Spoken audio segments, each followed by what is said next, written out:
Call 800-794-1855. That's 800-794-1855. It's Health Quest Radio with me, Dr. David Kolbaba, this Saturday morning at 11. You can't live forever, but your legacy can. For over 185 years, families have trusted Catholic Cemeteries of Chicago, with 47 locations throughout Cook and Lake counties, to set their legacies in stone. A prepaid cemetery plan locks in today's prices and safeguards against rising inflation. Visit CatholicCemeteryChicago.org or call 708-236-5490 to schedule a free consultation today. Portions of the following show may be pre-recorded. Listen to AM 560 The Answer online at 560theanswer.com, on the AM 560 mobile app, on your Alexa-powered smart speaker, and on TuneIn, iHeart, and on Odyssey.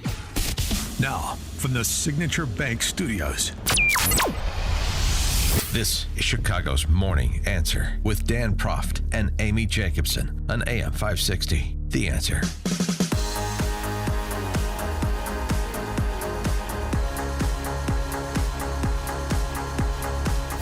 Top of the morning, Dan, and in for Amy J this morning is Charles T. Charles Thomas. That's me. Former ABC 7 political reporter, as anyone who's been around Chicago for a minute knows. And Charles, the 8 o'clock hour yesterday, we poured over this case, this shooting that happened at Maxwell Street Express on South Halsted last weekend, last weekend. And this is a case where mom is in the restaurant and a dude is in the restaurant, and they get into an argument, and there is cell phone footage of what occurred between mom and this dude, and this is what went down. Lady, get your food. Who? Get in the car. Lady, get your food. Get your food. If you say one more thing, I'm gonna knock you out. Oh my grandma, say one more thing, I'm gonna knock you out. Talking about what? Say one more thing, I'm gonna knock you out. And the shot you hear is the 14-year-old son of mom, who she apparently texted, "Get my gun and come into the restaurant." And he did. He comes into the restaurant and he sees this dude wailing on his mom. Like he hit her 3 times in the head, closed fist, haymaker, and he shot him. The initial response from the Cook County State's Attorney's Office was first-degree murder charges against both. And Charles, as we were talking about yesterday, I don't know how you see that video and you sustain murder 1 charges. Yeah, I mean, I acquitted.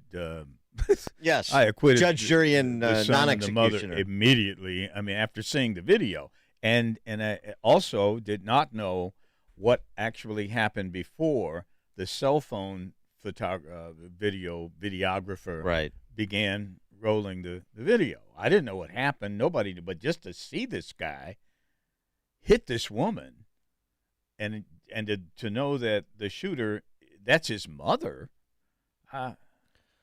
immediately I said, this isn't first-degree murder. 312-642-5600, turnkey.pro answer line, 64636DA, turnkey.pro text line. Now, the complication, again, according to prosecutors, what they represented in court, is that the guy got shot and he flees, and mom and son chase him, and son continues shooting. That's what prosecutors said.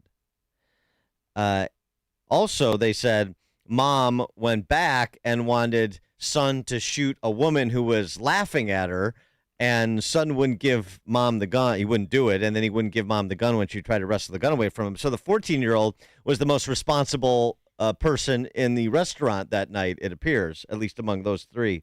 But here's what the Cook County State's Attorney's Office said yesterday after we talked about this.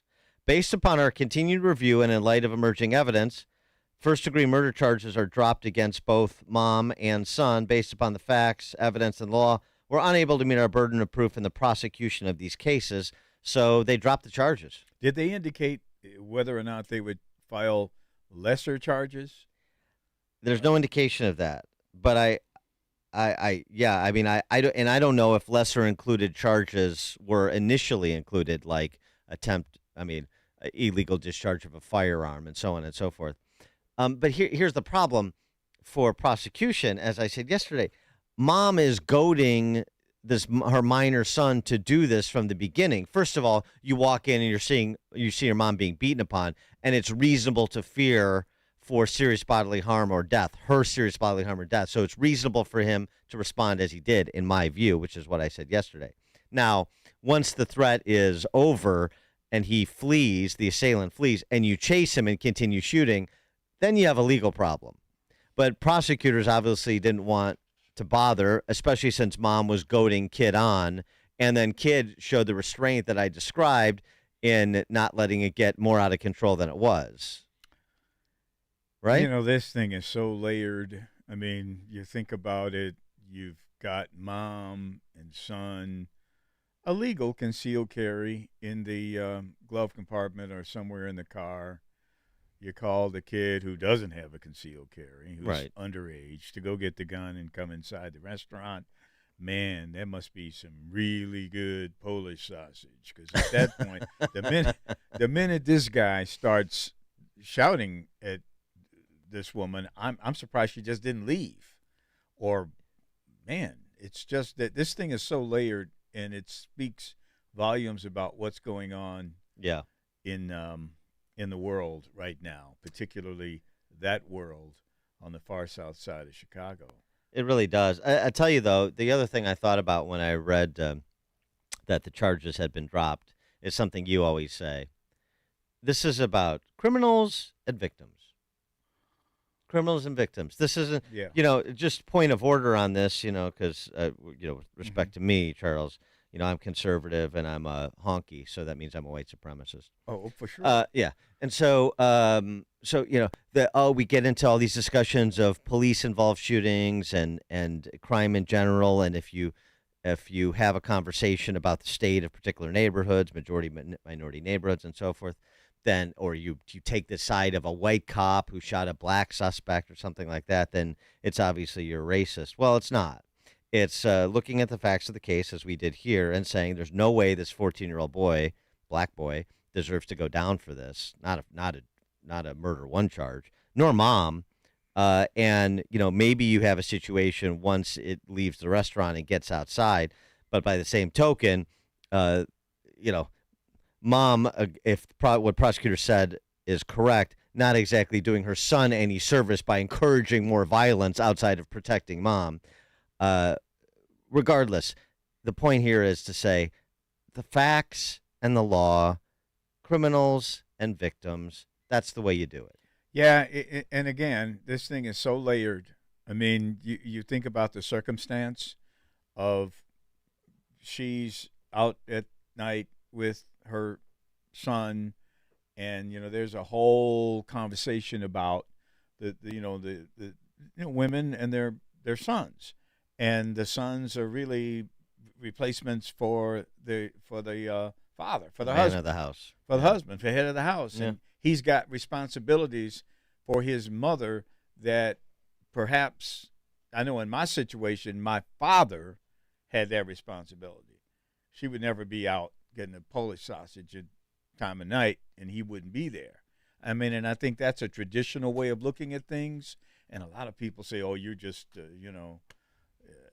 some right-wing crazy or whatever," because you think that the family unit has a role in protecting. Right, because the conversation when dad leaves, to go on a business trip and said, "Okay, you're the man of the house now," that never happened. That never happened, and Right. and he's the man of the house anyway, and he's put in the. There's no way you charge that child with anything. With anything, that child was put in a horrible predicament by, his parents, his biological parents. They put that child in a horrible situation, and he should not be blamed for anything. Now the mother, I mean, thank God that the child didn't give the woman the gun or follow her orders to shoot somebody else. Yeah. But I can imagine, and keep in mind too that for both the mother and the son, adrenaline was pumping at that point, because this guy really cold cocked this woman. There's no question. That's right. There's no question that his what he saw justified intervening the way he did, in my view, especially given the circumstances. You've got a 30-something-odd-year-old man beating on your mom. You're a 14-year-old kid. This is the equalizer. Yeah. This is the whole point. We had this discussion yesterday, too, a duty to flee. He doesn't have a duty to flee. His mom is facing serious bodily harm or death, number one. Number two, this idea that you can only bring a fist to a fist fight, wrong. That's not true. You bring proportional force, and you have to look at the person defending themselves as well as the assailant and say, is this a way to equalize? So Jordan Williams on that subway taking a knife to a guy who punched his girlfriend, that is, in my view, proportional force, even though it's a knife to a fist fight. I mean, and also, you don't know who's armed. If you're facing a lethal threat, you have the right to use lethal force. That's the standard, just so we're clear on the law. But something else, too, somebody tweeted out. If a cop had walked into Maxwell Street at that moment and shot that guy in the back, do you think the charges would have been dropped? You think he would have been charged? No, he clearly would have been charged, and I think that's the imbalance. And the Cook County State's Attorney's Office, I mean, they're so uneven about everything. You don't know what to expect. That's the problem. In fact, you don't even know what to expect in this case. I mean, they filed first-degree murder charges, and then a few days later reverse themselves. I mean, so what are they? Because they got obviously picked up more evidence, this cell phone video, but I don't think from day to day, really hour to hour, what they're going to do. We just don't have a real good feel for what the office is doing. You can go back to any number of other big cases. Well, this is what happens when politics is the calculus rather than law enforcement. Politics could play into this because there have been so many other cases, right. Not just here in Chicago but around the country, and they're looking at those. And if you look at this video, there's you don't need a law degree to know that this kid was not guilty, was not guilty, and should not have been charged with first-degree murder. Right. A chimpanzee would know that. Well, and I'm uncomfortable being on the side of Kim Fox on this, although she came over to our side, I guess. But the facts are the facts, the law is the law. Jim in Palatine, you're on Chicago's Morning Answer. Hey, good morning, guys. So I had to go through 16 hours of training, pay a bunch of money, fingerprints to carry a gun around with my concealed carry. What in the hell is a 14-year-old doing walking around with a gun? Where are the gun charges, the gun possession? Well, it wasn't. What's going on with that? No. Thanks for the call, Jim. Just for clarity again, mom's gun, she's a legal right to carry holder. She texts son, get my gun, come into the restaurant. That's how it went down. So that's not on the kid. But I got to tell you, I feel for that kid because the trauma of shooting and killing someone and all of this and what his mom apparently was urging him to do. That's not a good situation. I had a guy tell me last night, we were talking about the case, and he was wondering, why didn't the woman leave? Why just didn't she? Why did she allow? Why did she engage with this clearly disturbed person who had some anger management issues? Why was she talking to this guy? Mm-hmm. The minute something started, she should have walked out of that place and gotten in a car and gone down the street and gotten a burger or a dog or whatever they were trying to pick up. Recognizing that, oh, by the way, you're with your 14-year-old son. Yeah, absolutely. Yeah. That's a huge reason. But instead, she says, "Get me my gun." It's like the whole level of the whole temperament of the community is such that everybody's into confrontation. Everybody's into arguing and fighting, including the women. I mean, what woman sits there and argues with a 32-year-old guy who appeared to be in pretty good shape? He wasn't like some, and appeared to be pretty angry, with a short, short fuse too. But this woman though has to be, both parents, man. She probably has been through a lot in her life in terms of having to protect her own family. Coming up at 5:38, we'll pick up this gun situation, this violent situation, but we'll take it to the suburbs in Highland Park because the mayor there did a sit-down with Charles's old employer, ABC7. Now we check the headlines with Mike Scott. 64 degrees, 532. This morning, rumblings in Detroit at the headquarters of Ford Motor Company, facing major layoffs today and tomorrow. The automaker has asked some departments to work remotely this week so people who are losing their jobs can be informed in private. Former President Trump claiming special counsel Jack Smith illegally leaked and spun an audio recording of the former president discussing classified documents. CNN obtained that 2-minute tape. Yeah. I just found, isn't that amazing? This totally wins my case, you know. Mm-hmm. Except it is like highly confidential, secret. This is secret information. Trump taking to Truth Social after CNN's release of the tape, which originates from 2021, claiming the recording is actually an exoneration. Former President Trump and Florida Governor Ron DeSantis will appear at dueling events in New Hampshire today. DeSantis holding a town hall in Hollis. The implication of the short-lived mercenary rebellion in Russia remains to be seen. Obviously, they were a significant step. It is certainly a new thing to see President Putin's leadership directly challenged. Matthew Miller of the State Department, Secretary of State Antony Blinken, says the rebellion by the private military group shows real cracks within Russia's ruling party. It's internal.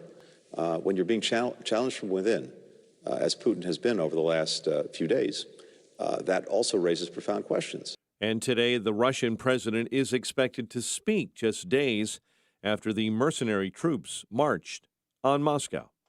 The shooter who killed 5 and injured 19 others at a Colorado nightclub has pled guilty. I intentionally and after deliberation caused the death of each victims listed in those counts. The 23-year-old agreed to serve 5 consecutive life sentences. The Supreme Court is set to hand down key decisions this morning that could address student debt relief, affirmative action, and some federal election laws. We'll be watching. Chicago could soon open more migrant shelters. The Sun-Times says the city is taking steps to open 5 new shelters. They include the former Marine Corps Reserve Center on the Northwest Side. And prosecutors are dropping charges against a woman and her 14-year-old son in a shooting at a Chicago hot dog stand last week. Cook County State's Attorney's Office says it is dismissing murder charges against Carlicia Hood and her son after new evidence emerged. Authorities are investigating a series of bomb threats last week in Watseka. Police say they were informed last Friday about numerous automated bomb threats to multiple area businesses. All those businesses had to be evacuated and searched with the help of the local fire department and the Iroquois County Sheriff's Department. No bombs were found, and there was no actual threat to the community. White Sox lost to the Angels 2-1. Cubs back at Wrigley hosting Philadelphia tonight. Blackhawks trade for Taylor Hall and the rights to an unrestricted free agent, Nick Foligno from Boston, and ahead of the NHL draft this week. The news, a service of MyPillow, brand new MyPillow 2.0, buy one, get one free with promo code LIBERTY. Machine washable, dryable, MyPillow.com, promo code LIBERTY. A check of traffic and weather on the way next on AM 560. Make sure that you never miss a day of Dan Proft and Amy Jacobson when you subscribe to the Chicago's Morning Answer podcast, presented by Signature Bank. Listen to the entire show each day on demand with limited commercial breaks. You can subscribe today for free at 560theanswer.com and click on podcasts or search for Chicago's Morning Answer on Apple Podcasts, Spotify, Google Podcasts, or wherever you listen to podcasts. According to the U.S. debt clock, in the time you hear this commercial, our nation's debt will go up by $1.5 million. That's more than $2 billion a day. Right now, our debt is over $31 trillion and climbing fast. The question is, how do we pay it off? The answer is increasing taxes. Now, think about your retirement accounts. Do you want to pay taxes on some of that money now, when tax rates are historically low, or later, when tax rates are potentially higher? Whether you should pay taxes now or in retirement depends on a lot of things. Scott Tucker and the team at Scott Tucker Solutions know what to look for. Scott can help you create a plan so your retirement is as tax efficient as possible. Call 847-474-3888 or go to 560retirement.com to schedule your free 15-minute phone consultation to get help answering your retirement questions. When taxes go up, will you be ready? Schedule your free phone consultation now by calling 847-474-3888 or go to 560retirement.com. Firm may not give tax advice. Investment advisory products and services made available through AE Wealth Management, LLC, a registered investment advisor. Sign up today for an unforgettable experience in Israel this October. Dennis Prager and I are traveling back to the Holy Land on the Stand With Israel tour with our trusted partner, Inspiration Cruises and Tours. Visit standwithisraeltour.com and sign up today. This trip of a lifetime to Israel is one you won't want to miss. Register today before it's too late. Go to standwithisraeltour.com, standwithisraeltour.com, or call 855-565-5519. That's 855-565-5519. Find great hires fast with Indeed. Their end-to-end hiring solution makes it easy to attract, interview, and hire candidates all in one same place. Visit Indeed.com/credit. It's 5:38. Let's get an update on the roads. Team Hochberg traffic center time. One trouble spot, Kennedy inbound, already at 33 from O'Hare to the Burns Circle interchange. Beginning to see the early morning heavies from Harlem Avenue into Montrose. Dan Ryan Express lanes beginning to jam up between 33rd and the Stevenson and the Bishop Ford. We're tracking delays already between 115th and the Dan Ryan. Chicago's Morning Answer with Dan and Amy continues next. AM 560 Weather Center forecast. Hazy sunshine today. High 75. Clear and 60 overnight. 64 at O'Hare. Next news coming up at 6.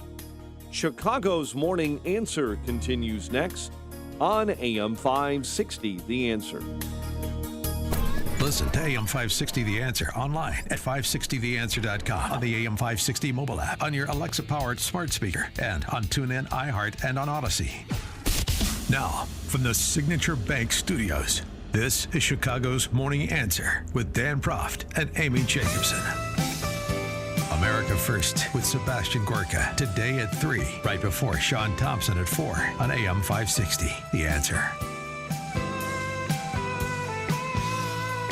Top of the morning, Dan and Charles Thomas in for Amy J today and this week.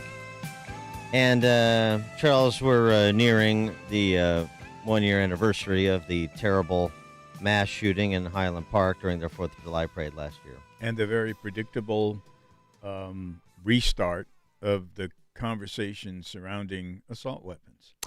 Very predictable. And you'll recall Governor Jelly Belly hurried up to Highland Park to rail against assault weapons in the wake of that shooting and those that were killed. Not on scene, wasn't airlifted to Willowbrook to be on scene after that shooting the weekend before last. Yeah, that's interesting because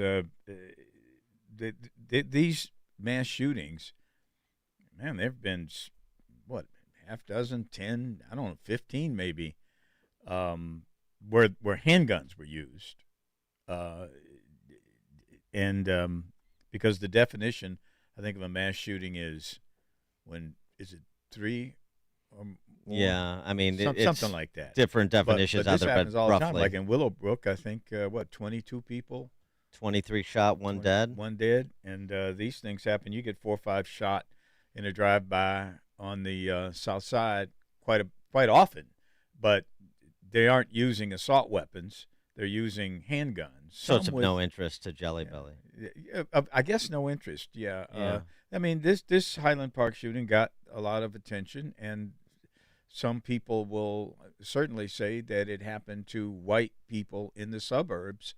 So everybody's up in arms. But the assault weapon certainly, what was it? An AR-15 was used in one of the weapons that the shooter used. Yeah, but more of these mass shootings, at least in this area, are happening with handguns. Well, of course, because that's most of the overwhelming majority of shootings in the country writ large. So at some point, I mean, if you want to stop the mass shootings, are you going to go after handguns eventually? Is this a move for all guns? And that's where it really becomes a little bit dicey. Well, sure. Well, that certainly would be their desire, but they have a problem with Supreme Court case law on the topic. Well, now they have a problem with the Second Amendment, period. Well, I mean, right. the right Yes. to bear arms. And, I've said to many of people that I talk to when we get into a conversation about this, say, well, why don't you just go after the Second Amendment?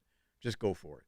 Go for it. And see where that goes. Yeah. Because, move to amend the Second Amendment, sure, if you'd like. I mean, you get rid of the Second Amendment. I mean, Pritzker could spearhead that. He's got the cash. But also, too, I mean, just on the Willowbrook thing, while I'm on the topic, still haven't heard anything, and just to show how even-handed I am, still haven't heard anything from the Republican, ostensibly conservative Republican sheriff of DuPage County, James Mendrick. We have no update. We have no answer to the question why DuPage County Sheriff's Police that were on scene didn't break up that illegal gathering. We have we seen a list of the victims? No, I think, you're right. There's been very little. There's been no communication whatsoever. Yeah, I did have a person tell me last night, for that matter, that situation was not related to Juneteenth. It was of course. It was a meetup. Did anybody believe that those mainly, it seemed from the video, young people were gathering in that strip mall parking lot at 12:30 in the morning to celebrate Juneteenth? Well, so there was reporting. Oh, I know there was reporting on that, but I mean, does the reasonable person who's not a journalist, or a politician? I mean, the DuPage County Sheriff's Office was hewing to that ridiculous story initially.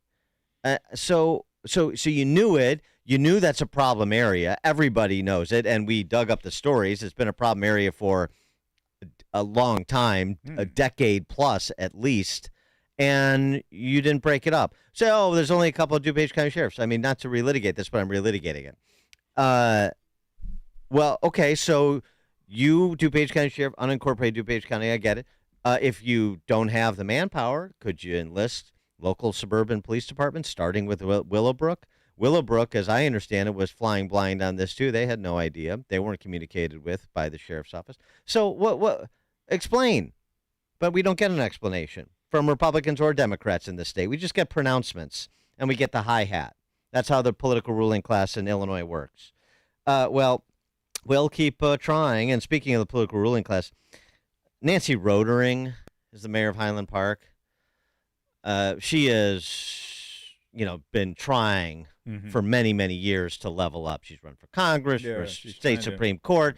She wants to be somebody, and this is her chance to be somebody, is to take the opportunity of the tragic occurrence at last year's 4th of July parade and leverage that politically to push gun bans. So that's what she's doing. And Ravi Bashwal went up to Highland Park to do this really treacly, hagiographic interview with her. It's embarrassing. I mean, I like Ravi fine, but this is embarrassing. And you'll understand what I'm saying when you listen to the prose.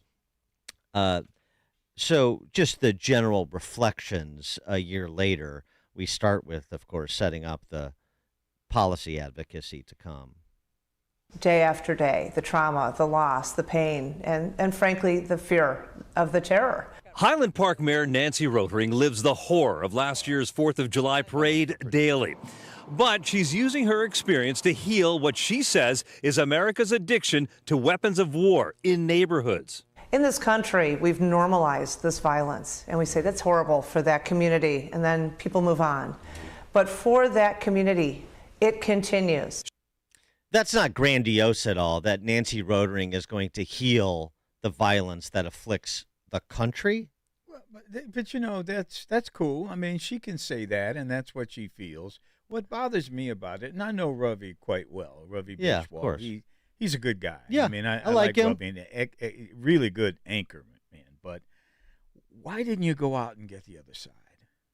Why didn't you have talk to somebody else about the issue? Because we know what the issue is here. The issue is gun control.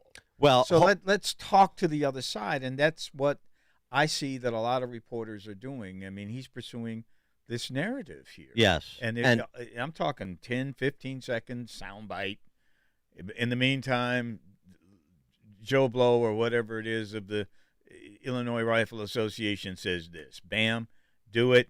It's done. Well, and we're not doing that anymore. No, and that point will be driven home even more in a more pronounced fashion when you hear the rest of what Nancy Rotering had to say. That goes unchallenged, of course. After spending the past year laying victims to rest and helping a wounded community try to get back a sense of normalcy, the mayor's life took on a new momentum as she traveled to Springfield and Washington and global capitals to push for a ban on assault weapons. When we hear of other communities suffering the same horrific fate, it brings it all back. To me, it seems like a human rights violation that we're living under these conditions. So Dan Proft owning a MP sport rifle, I'll just use myself as an example. That would be potentially one of the assault weapons that Nancy Rotering would want to ban. She doesn't really know what they are. As we've seen before with assault weapon bans, are completely arbitrary. Some get guns that have similar functionality. Some are banned, some are not, because it's just all for appearances. And the only thing that people understand about, that people like Nancy Rotering, J.B. Pritzker understand about these things, is the cosmetics, and it looks scary. They have no idea about the functionality. They don't care. That's not the point. The point is fear-mongering and boogeyman politics and feeling my feelings, the sentimental barbarism you're hearing from Nancy Rotering and, frankly, Ravi Bejwal. I mean, really, again, I mean, listen to this. It's still pretty fresh, isn't it? It is. It absolutely is. As the marking of a year approaches, Highland Park is taking time to plan and eventually build a permanent memorial to those who fell. It is more time to heal, to ponder in a gentle rock garden where this town of 30,000 friends goes from here. First of all, I know a lot of people in Highland Park. I didn't know all 30,000 Highland Park residents were tight friends. That's what I'm talking about. Come on. I mean, you know, you got come on, man. You got to do a little more reporting. You got to at least come on. You got to at least scrape the surface. 30,000 Highland Park residents, spend all their time in a rock garden contemplating what happened. Obviously, was terrible. I'm not minimizing that or ridiculing that. I'm ridiculing this sophistry. Okay, just to be clear. Come on. Well, there's a narrative, and you do today they do the reporting to support the narrative, and this is a classic example. It is a classic example. It would be so easy to get the other side of the story, and I'm not taking sides. I'm just saying, as a reporter, you have a creed that you must follow, that you have to get both sides of the story, or at least create the. I mean, you can't do everything, obviously. No, but you gotta have some balance, man. But here's the thing. So on the one hand, and so we're not done. We're really getting to the payoff here in a second. On one hand, it's all lionizing Nancy Rotering. She personally is healing the trauma in the community and attempting to heal the trauma in the country. Come on. I mean, get a grip. So that's one thing. She's a hero, Nancy Rotering, American hero. She's our community psychotherapist in this community of 30,000 friends. Good grief. Here's the kicker. So that's how you characterize Nancy Rotering. And then Nancy Rotering, with effectively the endorsement of Ravi Bejwal on ABC 7 News, gets to characterize people with whom she disagrees thusly. It is also where Rotering renews her commitment to alter the calculus of legislators wedded to their notions of freedom and gun ownership. When they see you and know that you manage the trauma of so many others, what do they say to you, given their position? So those who are supportive are clearly very supportive. Those who are not, there's one word that comes to my mind. That word is craven. Because when you look at somebody who has endured what we have endured and say to them, well, it's because you live in Chicago. And then they go back to doing whatever they're doing on their phone. Or they switch and talk about mental illness. Every country in this world has folks who are working through mental illness challenges. They don't have this kind of mass violence. Man, this makes me miss doing what I did. How many times do you remember I used to check you out? I used to come knock on your door and say, hey, man, a lot. Say, you want to say something about this? Or it's easy. And the other thing you would do if you were looking for, basically like a conservative viewpoint on a particular issue, you'd say, if I couldn't do it right, do you know anybody? Like who should I go to? Absolutely. Give me some suggestions of people that I could talk to. And one of the things that I've found out in the last couple of years, when people find out more about me outside of that environment, is that a lot of people who you might be described as liberals used to think that I was one. I mean, because I always gave them a voice, but I also always gave conservatives a voice. Everybody had a voice. And today in the media, I don't care if it's Tribune, Sun-Times, ABC7, any of the stations, they pursue a narrative as opposed to doing their job as a journalist, which is to provide some balance, to hear what everybody had to say about an issue, and then the viewers, the listeners, they could make a decision on their own. You're not allowed. You've got to hear it all. You're not allowed to have that opinion. You can't do that. You're not allowed to have the opinion that sport rifles should not be banned. Right. Because Nancy Roding said you're craven, and you're dismissive of people's concerns. You have no empathy. There was a time, and so forth. Dan, and that goes unchallenged. Exactly. There was a time when I had editors in newsrooms. If she said that editor would ask me, well, she just called people craven. What you have? Is there anybody respond to that? You couldn't do that back in the day. You couldn't make a charge like that and not counter it. That was journalism. That was journalism I learned at the University of Missouri 50 years ago. Yeah, it doesn't exist anymore. No, because now journalists hang out in the rock garden with their subjects. Phil in Maryville, you're on Chicago's Morning Answer. Yeah, I just wanted to say that, history has shown us that every country has been taken down by either their own government or a war. That has nothing to do with weapons at all. Citizens owning weapons helps the country. And as a matter of fact, it just protects it. So buy more weapons, and that's the best thing to do. Thanks for the call, Phil. Right. I mean, how about the case of the 14-year-old? I mean, I know it's not the best example, but mom is getting beaten up and potentially could have been really hurt or killed. Nobody was intervening, and a good kid with a gun. Not that you want to put a 14-year-old in that situation, but the circumstances are what the circumstances are. I mean, and how many cases of that do we have that go unreported or underreported, or at least the dots are not connected about somebody defending themselves or defending others? We know this from the work of John Lott and others. This happens literally tens of thousands of times in this country. It mainly goes unreported because most of the time the ability to defend yourself, particularly with the firearm, does not result in death. So there's not much to report. Brandishing a weapon can diffuse a situation. Not that you do so willy-nilly, of course, but you do so when the moment calls for it, to de-escalate, just as a police officer would, to de-escalate. Happens a lot. Is that part of the conversation? No, because Nancy Rodering is too busy calling gun owners craven and having the Chicago Press Corps amplify that demonization. This is Chicago's Morning Answer. Your show keeps me alive during the week. There's nobody I'd rather listen to between 5 and 9 in the morning than you guys. On AM 560, The Answer.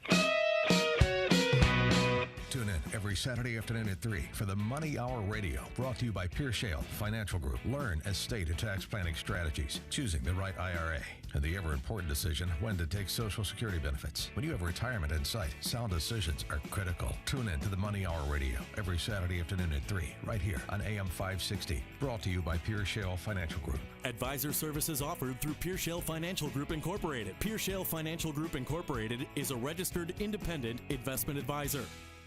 Hi, I'm Randy Donnelly from Donnelly Auctions in Union, Illinois. I want to talk to you about items that you are considering selling. You already know that Donnelly Auctions specializes in things like guns and military, automobiles and motorcycles, and Petroliana. But I want to help you sell what you have collected. We have sold collections of police and fire badges, coin collections, and we've set a world record price for our last license plate auction. I may not be a magician, but I can make your collection disappear and reappear as money in your wallet. Donnelly Auctions is a worldwide marketplace with warehouses of collectibles. If you're selling, we can get you top dollar. If you're a buyer, you can find collectibles that you just can't find anywhere else. Monthly auctions you can view and bid online as well. Contact me at 815-923-7000 or through our website at DonnellyAuctions.com for a free, no-obligation consultation. I'm Randy Donnelly, and I'll see you at the auction. Rick Borick, host of Unleash Your Wealth, talks about the importance of tax planning in retirement. A qualified financial planner can take you through all the steps to show you every single legal way you can use to reduce and minimize your state income taxes across the board so that, again, you keep more of your money and your family keeps more of your money.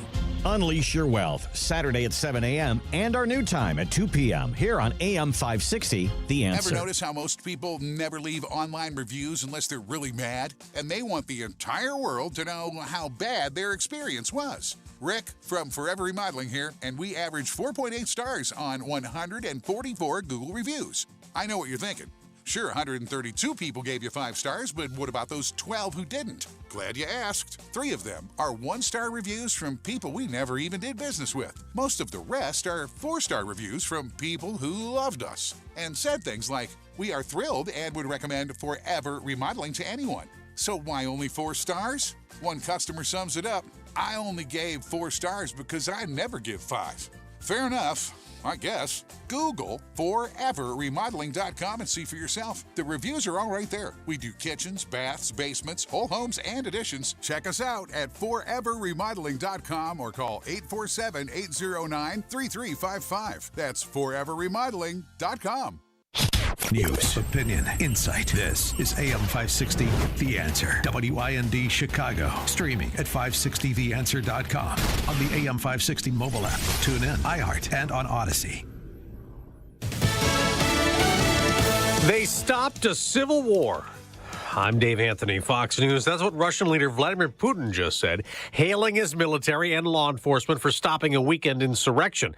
He's also letting the Wagner Group leader and his mercenaries involved in the uprising inside Russia off the hook. No criminal charges. A statement says the participants stopped their actions directly aimed at committing a crime. President Putin had described the apparent rebellion as treason and a stab in the back, then offered Wagner leader Yevgeny Prigozhin a way out. He's agreed to exile in neighbouring Belarus. Yesterday, Putin said the fighters were mainly patriots who'd been misled. That's Fox's Jonathan Savage. The U.S. has stayed out of all that, but continues to support Ukraine against Russia's invasion. Another $500 million in military aid expected to be announced today. The 41st time since the Russian invasion started that the Pentagon's given aid to Ukraine through Presidential Drawdown Authority. Fox's Jill Nato. 5 Republicans running for president will campaign today in New Hampshire, including the 2 leading candidates, Donald Trump and Ron DeSantis. The day after Florida's governor went to Texas. We are going to be the administration that finally brings the issue of our southern border to a conclusion. The former president posted on social media DeSantis is a failed candidate. The gunman who shot up a gay nightclub in Colorado Springs last November pleaded guilty to murdering 5 people and injuring 17 others. Then Anderson Aldrich listened to survivors and victims' families in court, including Jessica Fierro, whose daughter's boyfriend was killed. This thing sitting in this courtroom is not a human. It is a monster, a killer, a murderer, a failure, a coward, a racist, a bigot.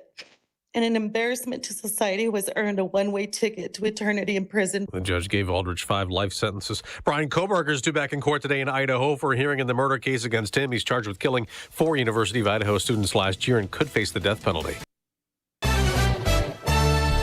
64 degrees at 6:02 on AM 560, The Answer. Good morning. I'm Mike Scott. Chicago could soon open even more migrant shelters. The Sun-Times reporting the city is taking steps to open 5 new shelters, including a former Marine Corps Reserve Center on the northwest side and the former Broadway Armory in the Edgewater neighborhood. Prosecutors are dropping charges against a woman and her 14-year-old son in a deadly shooting at a hot dog stand last week. The Cook County State's Attorney's Office says it is dismissing murder charges against Carlisha Hood and her son after new evidence emerged. The President of the United States plans to visit Chicago Wednesday for both official business and to line his re-election campaign pockets. White House announcing that President Biden's visit will include an official speech and that fundraiser. Governor J.B. Pritzker says he's ready to raise funds for a Biden re-election. A ton of support. I mean, he is and there are lots of folks who are stepping forward to help his re-election campaign. While polling shows Biden well-liked in Chicago, he is not well-liked in the rest of the state. Mayor Brandon Johnson and the Chicago Office of Budget and Management will hold a series of budget roundtables next month. Meantime, Johnson is kicking off a summer jobs program. We're making significant increases in this year's program with a projected 2,000 additional jobs for our young people throughout the city of Chicago. Opportunities, he says, for young people ages 14 to 24. The Bears met with officials and residents of Arlington Heights again on Monday night. Bears president and CEO Kevin Warren. We do need a new home for the Chicago Bears, and what we have to do is figure out if Arlington Heights is legitimately a viable option.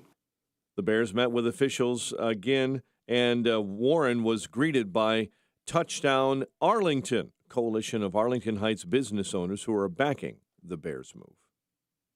White Sox lost to the Angels 2-1. Cubs back at Wrigley. They host Philadelphia later on tonight. LSU, the 2023 Men's College World Series champion. The news, a service of the AM 560 mobile app, and a check of traffic and weather on the way next on AM 560. The Sean Thompson Show. The feeble fascist and the entire upper echelon of the Democrat Party is a big, giant, pay-to-play scheme mafia. They get to lie with impunity, and they lie knowingly. And what does the lie lead to? The fact that the sitting president, although he doesn't know it and he's sitting in his own urine, the sitting president is an asset of enemies, foreign. We know. And we also know about the domestic, but we're used to unions. The Sean Thompson Show, weekday afternoons at 4 on AM 560. The Answer. Hi, I'm Martha Stewart. Every year, more than 4 million pets enter shelters here in the United States. My friends at American Humane have been helping animals since 1877. The goal is to ensure that pets have a safe shelter, especially during natural disasters. Adopting a shelter pet allows shelters to help more animals awaiting care. Please consider adopting today and take some time to learn more about American Humane's other work at americanhumane.org.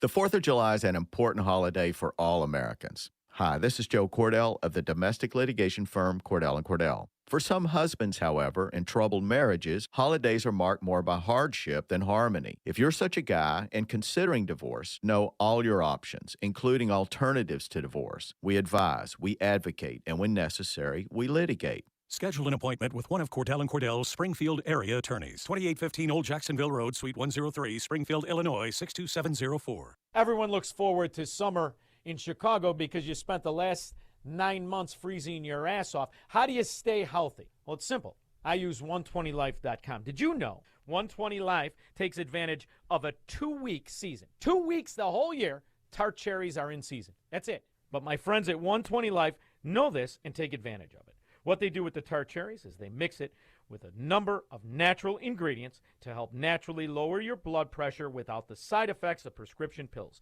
All you do is drink 1 8-ounce bottle a day, just like I do, and your body does the rest. Order yours today. Visit 120life.com. That's 120life.com.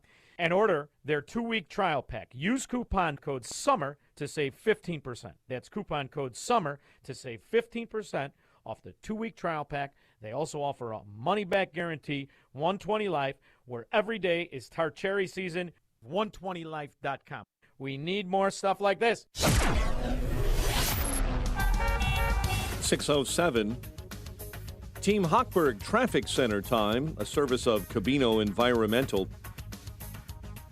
For stains on your garage floor, patio, or around the barbecue, go to CabinoEnvironmental.com to purchase the Cabino Oil Stain Remover.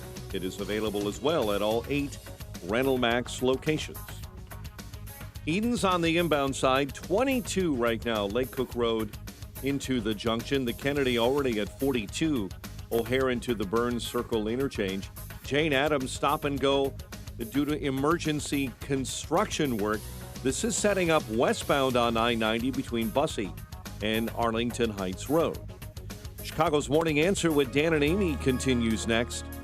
AM 560 Weather Center forecast with our AccuWeather meteorologist, Steve Williams. A bit of hazy sun from those distant wildfires causing us some poor air quality today, high 75. Clear skies for tonight, low 61. And then clouds and sun for tomorrow, the high at 84. Thunderstorm Thursday, high 88. I'm Steve Williams on AM 560. The Answer. Worried about basement flooding? Time to call Permaseal, 800-421-SEAL. 64 at O'Hare. Next news at 6:30. Chicago's Morning Answer continues next on AM 560, The Answer. Listen to AM 560 The Answer online at 560theanswer.com, on the AM 560 mobile app, on your Alexa-powered smart speaker, and on TuneIn, iHeart, and on Odyssey. Now, from the Signature Bank Studios, this is Chicago's Morning Answer with Dan Proft and Amy Jacobson on AM 560. The Answer.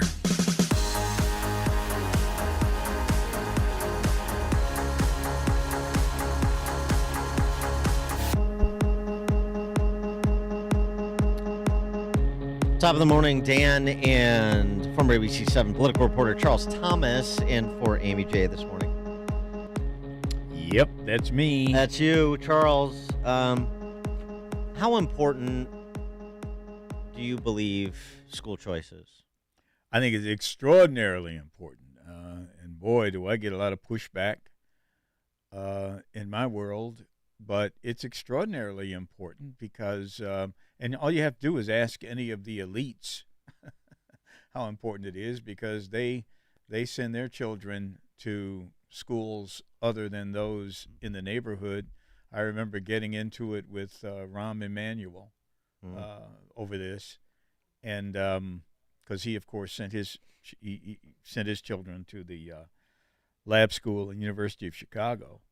And then I remember he eventually would appoint Forrest Claypool to be the CEO of the Chicago Public Schools. And guess where Forrest Claypool sent his children? Yeah, talk about Dance of the Lemons with respect to the administrators of CPS and CTA and, I mean, the 911. I mean, they just go round and round in these administrations, don't they? Yeah, and then you got, like, I think even there are some folks at CTU, Chicago Teachers Union, who are sending their children to parochial schools. Yeah, like half of them. Yeah, like half the teachers. Yeah. I mean, it's amazing, and you wonder why. I mean, I'm not saying those people shouldn't do that, but they are exercising choice.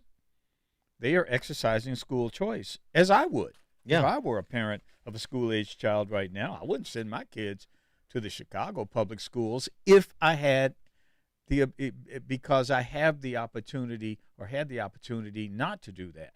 But I think every parent should have a choice. Well, it's funny, too, because a lot of these people have choices, politicians, public sector employees. They have choices because they're on scholarship with us, the taxpayer. Mm-hmm. If I can say that, Well, and I just did, so I guess I can. Yeah, we pay their salaries. Yeah, I know we pay their salaries to do their job, and that's fine. All blah blah blah. But yeah, for me, but not for thee. The mantra of the Chicagoland political ruling class, the Chris Welches of the world, who send their kids to Timothy Christian and send your kids to the proviso schools. Yeah. You don't get to go to Timothy Christian, where Chris Welch's kid goes. And I know that a lot of these politicians, very sensitive. Hey, don't talk about my kids. Right. That's what they nice do. try. Nice try. I'm not talking about your kid. I'm talking about where you send your kid. So now I'm talking about you and the difference between the personal choices you get to make and the limiting of those choices you impose on your constituents. Big difference. Nice try, though. Oh, yeah. I mean, Rahm Emanuel, man, I thought he was going to slug me one time. Oh, yeah. Don't talk about my kids. And I remember when Marianne Ahern at Channel 5 would press him on that. Man, he would make it personal. Oh, yeah. He would, man. Right. The moral indignation is supposed to back you down. Yeah. No, right over the top, buddy. No chance. Nice try, though. In Wisconsin, there's some good news. We like to report good news where we can find it, which is usually outside the boundaries of Illinois. This month, lawmakers in Wisconsin increased the per-pupil scholarship amount for the state's three main voucher programs. Scholarships for K-8 students will increase 13% to $9,500. High school scholarships grow more than 30% to about $12,000 per student, and that still is only 73% of the per-pupil funding that the government schools get. But it's the biggest school choice advance in Wisconsin in years. We'll see if the wholly owned subsidiary of the teachers union in Madison, that would be Governor Evers, relents on this. But regardless, they're pushing the envelope. Jeez, something that Republicans in this state might want to consider.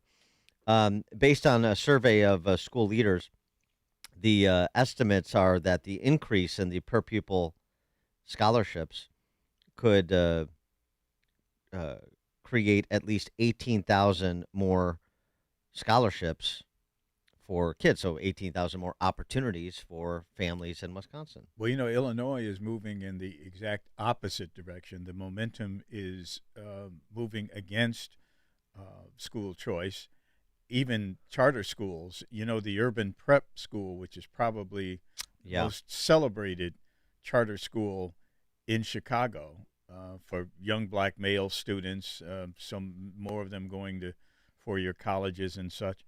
You know, they're basically dismantling taking over that place. Unions are taking over. Yeah, they're taking over, and it's a sad state of affairs. It is, and use a cliche. And it's one of these things, too, where it's a bit puzzling because even in Illinois, support for school choice continues to grow. A majority of families support it, particularly those that would benefit from it.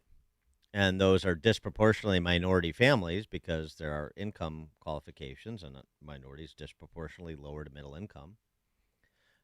So it is a puzzling situation. People want it.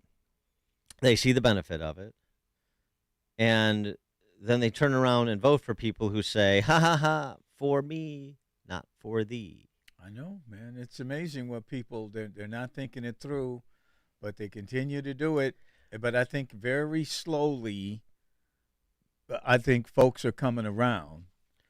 But will they come around fast enough quickly enough before everything is just in shambles? So before they become the next generation, or their kids become the next generation of kids that are mal-educated in CPS, for example, and so many of the suburban school districts as well that we've gone through. So many of these suburban school districts, most of them, in fact, not getting the job done, not even close. The numbers we've gone through on this show, and thanks to the research by the folks at WirePoints, State Board of Education numbers of reading at grade level, math at grade level proficiency in the best, quote unquote, best suburban school districts, the Hinsdales of the world and the Barringtons, 60s, 50s in terms of percentages. You're deluding yourself in the suburbs, just like they're deluding themselves in the city. again from Wire Points, which is just Illinois State Board of Education data, total spending in CPS per pupil from 2017 to 2023, the last 6 years, has gone from $15,800 to more than $29,000. That's an 85% increase in spending in 6 years. And what has happened with the educational outcomes? Who cares? Nobody does. But I'll tell you anyway. In 2017, black student reading proficiency was 18%. Today, it's 10%. But you know, I rest my case. But parents know this because the enrollment at CPS is free falling. That's right. Yeah, I mean, people know it, but when they get to the voting booth, it doesn't translate. They aren't connecting the dots, and you have to have a movement that takes up this issue. The parents on scholarship who were told to stand down by these political incompetents like like the Empower Illinois folks, because what we do is we sidle up to a hostile political class. We beg for scraps, and we hope we get scraps. That's the play. Because frankly, unfortunately, and by the way, big shoulders, all the potentates and all the money they've raised, I mean, that's great, and they do great work giving scholarships, and that's all well and good. But are they a game changer? No, they're insular. They want to be kept out of the fray too. They don't want to risk anything. We just do what we do in our little space. We've got all these guys with cash, and we give money, and we dispense scholarships. Are they trying to shift the paradigm in Illinois? Were they heard during the last days of the last session when the K through 12 Opportunity Scholarship program, the Tax Credit Scholarship Program, was on the chopping block? No, I didn't hear them. I was listening. I didn't hear them. Did you? I mean, come on. And, for folks sending their kids to Mount Carmel or Brother Rice or Bennett or Loyola Academy, I mean, you understand you have a duty beyond the school walls in your community, beyond the school walls where you send your kids. Do you want this movement to grow? Do you want these schools to survive or not? Or is it just for the 4 years that your kid is there? Honestly, there's such an opportunity here. This is popular. It's like we won't take a risk with something that's popular. I say this all the time. The left will start with an issue that 5% of people support, and they will just pound and pound and pound day after day. They're doing it with trans right now. They did it with redefinition of marriage. Done. Sold. American. And what do? Something where you got a majority of minority families support it, and we're beating our chest saying we want to bring more minorities in the party. Why don't minorities vote?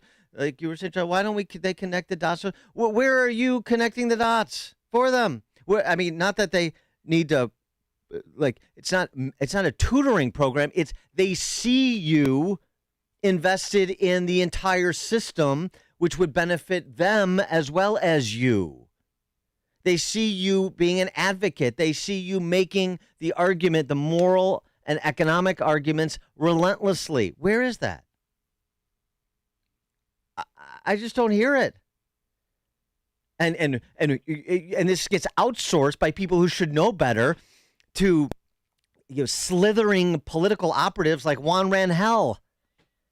What the hell? Well, I mean, a lot of folks, Dan, are basically afraid of being popular.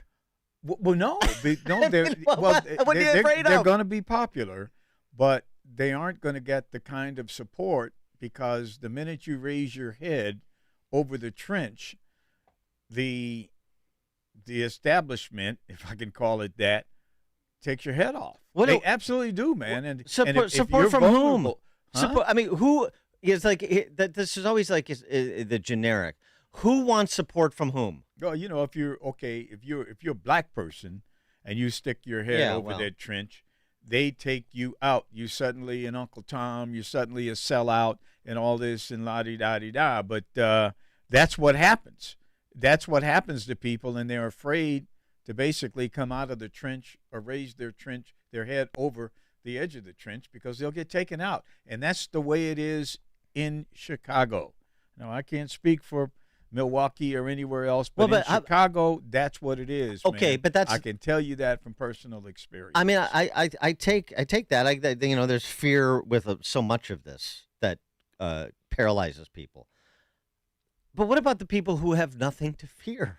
I'm mainly talking, when I'm challenging big shoulders and Empower and these pro school choice outfits, I'm mainly talking about rich honkies. Mm-hmm.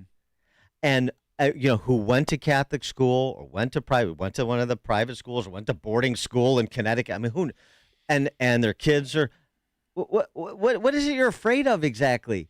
This is a popular issue with the demographics that you say you want to help. So you're willing to sacrifice who you are and what you did with your kids and who you say you want to be in terms of who you want to help, because Blaise Supich is a Marxist, because you're afraid of or you want to be friends with J.B. Pritzker or Don Harmon or Chris Welch. I mean, what the hell is wrong with people? Well, because people, everything is so intertwined here, man. And, you know, they can come get you from many different ways. They can come get you. It's always you don't understand. I know. I don't understand anything. I've never been around. Well, you're so I mean, not you. You know what I'm saying? All these people, you don't understand what it's like. Oh, I get it. You're so sophisticated. You're doing 4-dimensional chess up there. You have so many interests. You have so many pressure points, and it's easy for you to bloviate on the radio about this and that, but you don't understand. Well, then, you know, explain it to me then. You know, fear-splain it to me. What I don't understand about what you're not doing or the hypocrisy you're exhibiting, because, you know, you have to. That's the only choice you have. It's such a load of bull jive. I'm just so sick of listening to it. Don't get sick, though, man. I'm not. Don't get I'm not tired. sick. You know we what? love your energy. We love you, man. That's why I sit here, man. You know what? I love your energy. Thank I love you. what you're doing. Well, you know what energizes me? It's not the donor class. You know who energizes me? It's people like this King Randall kid in Albany, Georgia. Have you seen this story? I've heard that story, yeah. King Randall is a kid who started, well, he decided it was his God-given mission to save young black men. He is one. Started this life preparatory school for boys in Albany, Georgia 5 years ago. I wonder if he's spending $30,000 per kid like CPS. Doubt it. I doubt it. It's a boarding school. They just wrapped up their first spring. It's sort of like the story we were telling half a dozen years ago or so about urban prep, and unfortunately that went bad, as just about everything in Chicago does. But here's this King Randall dude welcoming his students. Listen to this and tell me if this sounds like any classroom in Chicago or the suburbs that you're familiar with. All 90s and above is what I expect for all your classwork, you understand? Yes, sir. I mean that all 90s and above, that's all I should see on your progress reports and your grades, you understand? Yes, sir. I'm creating an environment for all of you to have all A's in all your classes, got it? Yes, sir. I don't want to hear any excuses about it. You will have all A's. If you got an A in the class and he got a B, go fix him, you understand? Yes, sir. And that works for everybody. Everybody help each other with your classes. This is teamwork. Y'all do everything here as a team. You eat, sleep, and breathe as a team, you understand? Yes, sir. That's what I expect from all of you today. So today is your first day of class. I expect high energy, I expect high volume, and I expect you guys to be doing and completing your work. You understand? Yes, sir. You good? Yes, sir. You sure? Yes, sir. All right. Sounds like a guy who's got control of his classroom. Well, maybe not the environment for every child. No. But certainly if you want to choose that for your child, if you think your child will be better off in that kind of environment, you should have the right to choose it. That's all we're saying here. If you think your child is going to perform and blossom at the neighborhood school, go for it. But I want you to have the choice. And I think that particularly for a lot of black parents, and they see the result, they see what they're getting from CPS. If you had a choice, why wouldn't you want a choice for your child? And listen to what this guy's experienced just recently. Uncover DC followed him. through the school, documenting what's happening there and how it's going, including a 13-year-old former gang member who had been shot, made the honor roll in their first spring. He tweeted this out, King Randall, the guy who started the school. My students were in complete shock as they had to watch me hold someone at gunpoint. We took so much time working on this building, so many volunteers came across the country, but we still smile and we praise God on Sunday in spite of it all. People came into his school and destroyed everything, pulled sinks out of the walls, toilets smashed, glass busted everywhere, took down the school insignia, took down a picture of him, King Randall, threw it in the alley. So it seems like it was purposeful, like he's not minding his P's and Q's. If only more people had the courage of King Randall, even if they don't share his particular mission, just the courage in general, just, has a point to his life and is not going to be dissuaded by what he's told he can't do or for whom he can't do it. Well, that happens around here too. I know. I mean, think about here and there. Think about Chicago Hope Academy. Yes, and the dismantling of urban prep. I mean, I have a lot of suspicions about that. Yeah. I don't care what they say about Tim King or what the test scores or whatever. But there was I heard, this was 10, 15 years ago, someone, the union members, CTU members, were complaining about urban prep. Getting too much positive pub. It's taking young black men and they're all graduating and going to college. Right. We don't want that. My goodness. It's making us look bad. Yep. Making us look bad. That's exactly it. Making us look bad. And they're looking bad. Yeah. They're leaving these schools open that, 25 kids in a school. That's where that $30,000 comes into play. I mean, they're spending money for empty buildings. They won't even lease the empty buildings to charter schools who want to give it a go. The people in Chicago making Chicago look bad are the people saying you're making me look bad. Ron on the South Side, you're on Chicago's Morning Answer. Hey, Dan. Charles, always good hearing you. 2 points, guys. Good morning. First of all, I've been fighting this fight since I sent my child up to Mount Carmel, and I would talk to parents and even elected officials about just the whole concept of choice. So it got to the point I just suggested that they go to the library and get Milton Friedman's book, Free to Choose. But then I assumed that they could read.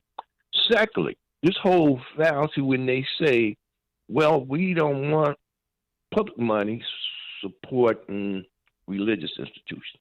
I asked them, have you ever heard of the SNAP program? Quote unquote food stamps. You take it anywhere. You can take it to the corner store. That's government money. Right. Vouchers, housing vouchers. You can take it anywhere, but see, it's who's opposing it. It's the Chicago just teachers unions, period. So those are just a few simple. But when I point those things out to them, they don't have a response. You can go to a Muslim, anyone else with your SNAP card and purchase food. So that just lets you know the fallacy of it, and we know what this is all about. It's not about educating young people. It is about job. The lower the scores go down, the more jobs they create. Thanks, guys. Thanks for the call, Ron. You're listening to Chicago's Morning Answer with Dan Proft and Amy Jacobson on AM 560. The Answer. Balance of Nature's fruits and vegetables in a capsule, changing the world one life at a time. Our doctor thinks it's wonderful. Well, we got more energy. We feel like doing more. Yeah, we're 83 and 84 years old. And we're talking about buying a pontoon boat. What's that tell you? We may say, hey, come out and film us. I had my checkup, and I told the doctor, and he said, and I showed him what I was taking. He said, well, I have to look into Balance of Nature. He said, that's great. So he may be referring orders to you, too. Start your journey to better health with Balance of Nature. For a limited time this summer, get $25 off your first order as a preferred customer, plus a free fruits and veggies travel set with free shipping. and our money-back guarantee. Go to balanceofnature.com or call 1-800-246-8751 and get this special offer by using discount code CHICAGO. Feel like you're trying to push a boulder uphill wearing skates? If you run or manage a local business today, you're challenged like never before. We get it, and we want to help. We're Salem Surround. We're a full-service marketing agency that'll help you increase your customer base by designing incredibly effective plans to reach your consumers day, night, and everywhere they might be. If you're a local business and want to see what Salem Surround can do for you, visit surroundchicago.com. Remember to visit surroundchicago.com today. AM 560, The Answer. All right, coming up at 6:36, we'll update both the Trump classified doc case and all things Biden Incorporated with Cornell Law Professor William Jacobson. Now we check the headlines with Mike Scott. 64 degrees at 6:32 this morning. A Senate committee report says the FBI and the Department of Homeland Security downplayed or simply ignored a massive amount of intelligence information that was available right before the January 6, 2021 rioting at the U.S. Capitol. The report being released today says agencies failed to provide any warning of potential violence. Salaried employees at Ford Motor Company facing layoffs today and tomorrow. The automaker has asked some departments to work remotely so people who are losing their jobs can be informed in private. President Trump claiming special counsel Jack Smith illegally leaked and then spun an audio recording of Donald Trump discussing classified documents. This was done by the military, given to me. I think we can probably, right? I don't know, we'll have to see. Yeah, we'll have to try to Declassify. figure out See, as president, I could have declassified it. Now I can't. Trump took to Truth Social after the CNN release of the tape. Florida Governor Ron DeSantis laying out his first formal campaign policy of his presidential run. Once you got through the wall, you have hostile intent because you're obviously running drugs. You absolutely can use deadly force. The state of Florida is deploying hundreds of National Guard troops to help Texas border towns with security. The CDC is warning that malaria is beginning to spread locally in the United States. Cases are showing up in Florida and Texas. Former Audi boss Rupert Stadler has been convicted, connected with the automaker's diesel emissions scandal. Chicago could soon open more migrant shelters. The Sun-Times reporting the city is taking steps to open 5 new shelters with a combined capacity of nearly 2,500. Prosecutors are dropping charges against a woman and her 14-year-old son in a deadly shooting at a Chicago hot dog stand last week. Cook County State's Attorney's Office says it is dismissing murder charges against Carlicia Hood and her son after new evidence emerged. A credit rating agency says Illinois' poorly funded pensions will continue to stress state and local government budgets. S&P Global Ratings didn't announce a rating action, but their report says a shrinking population and weak demographic trends in Illinois will add to funding issues. Sox lost to the LA Angels 2-1. Cubs back at Wrigley following their transatlantic road trip, hosting Philadelphia tonight. Blackhawks make a trade ahead of the draft this week, swapping players for the Bruins' Taylor Hall and unrestricted free agent Nick Foligno. The news service of MyPillow. Big news, brand new MyPillow 2.0 is now buy one, get one free with promo code LIBERTY. A check of traffic and weather on the way next on AM 560. Dennis Prager sees something off. What they are really against is the notion within the West that there should be economic growth. One should learn to enjoy life with economic shrinking. The idea that we want the economy to grow is a bad idea. These are sick people. Every leftist is sick. The Dennis Prager Show. Weekdays at 11, right before Charlie Kirk at 1 on AM 560. The Answer. This is Crom Carmichael, founder of Soul Tea, talking about a very serious subject, your heart.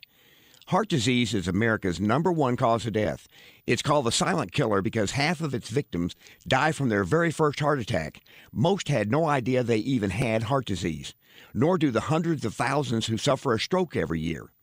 18 years ago, Soul Tea's clinically proven key ingredient dropped my bad cholesterol from 120 to 89 in about 4 months. My overall cardio health is fantastic. I'm 74 years old. I take no prescription drugs. If you or a loved one could benefit from a super enriched heart healthy supplement, I invite you to visit soultea.com. That's SOLTEA.com. Use the code MYHEART to get $29.95 off your initial shipment, then 3 bottles for the price of 2 on an ongoing basis. Visit Soul Tea today, even better yet, right now, and use the code MYHEART to save big. Thanks very much. Balance of Nature's fruits and vegetables in a capsule, changing the world one life at a time. Our doctor thinks it's wonderful. Well, we got more energy. We feel like doing more. Yeah, we're 83 and 84 years old. And we're talking about buying a pontoon boat. What's that tell you? We may say, hey, come out and film us. I had my checkup, and I told the doctor, and he said, and I showed him what I was taking. He said, well, I have to look into Balance of Nature. He said, that's great. So he may be referring orders to you, too. Start your journey to better health with Balance of Nature. For a limited time this summer, get $25 off your first order as a preferred customer, plus a free fruits and veggies travel set with free shipping and our money-back guarantee. Go to balanceofnature.com or call 1-800-246-8751 and get this special offer by using discount code CHICAGO. This is Carol Platt-Liebau for townhall.com.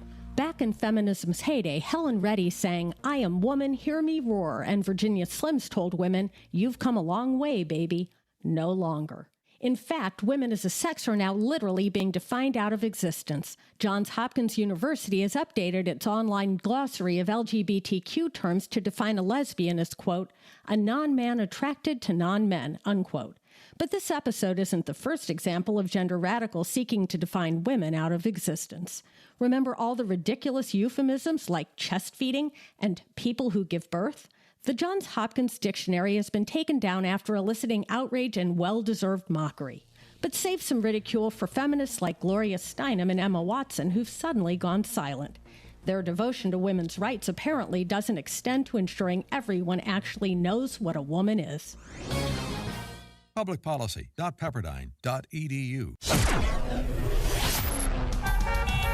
6:39, check of the roads now. Team Hochberg Traffic Center time, and it is a service of Bank of America with powerful digital solutions for local and global businesses. bankofamerica.com/banking for business. To learn more, Bank of America NA, copyright 2023. Edens inbound, ratcheting up 25 minutes now from Lake Cook Road to the junction. The Kennedy is an hour from O'Hare to the Burns Circle interchange. Already 48 minutes. Inbound on the Ike, 390 to the old post office. Stevenson settling in at 46 from 355 into DuSable Lakeshore Drive. Bishoport jamming solid 115 into the Ryan merge. Chicago's Morning Answer with Dan and Amy continues next.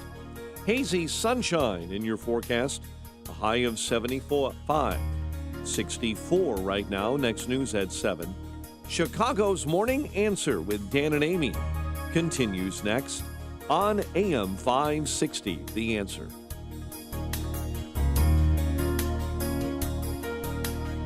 Listen to AM 560 The Answer online at 560theanswer.com, on the AM 560 mobile app, on your Alexa-powered smart speaker, and on TuneIn, iHeart, and on Odyssey. Now, from the Signature Bank Studios, this is Chicago's Morning Answer with Dan Proft and Amy Jacobson. America First with Sebastian Gorka today at 3, right before Sean Thompson at 4 on AM 560. The Answer.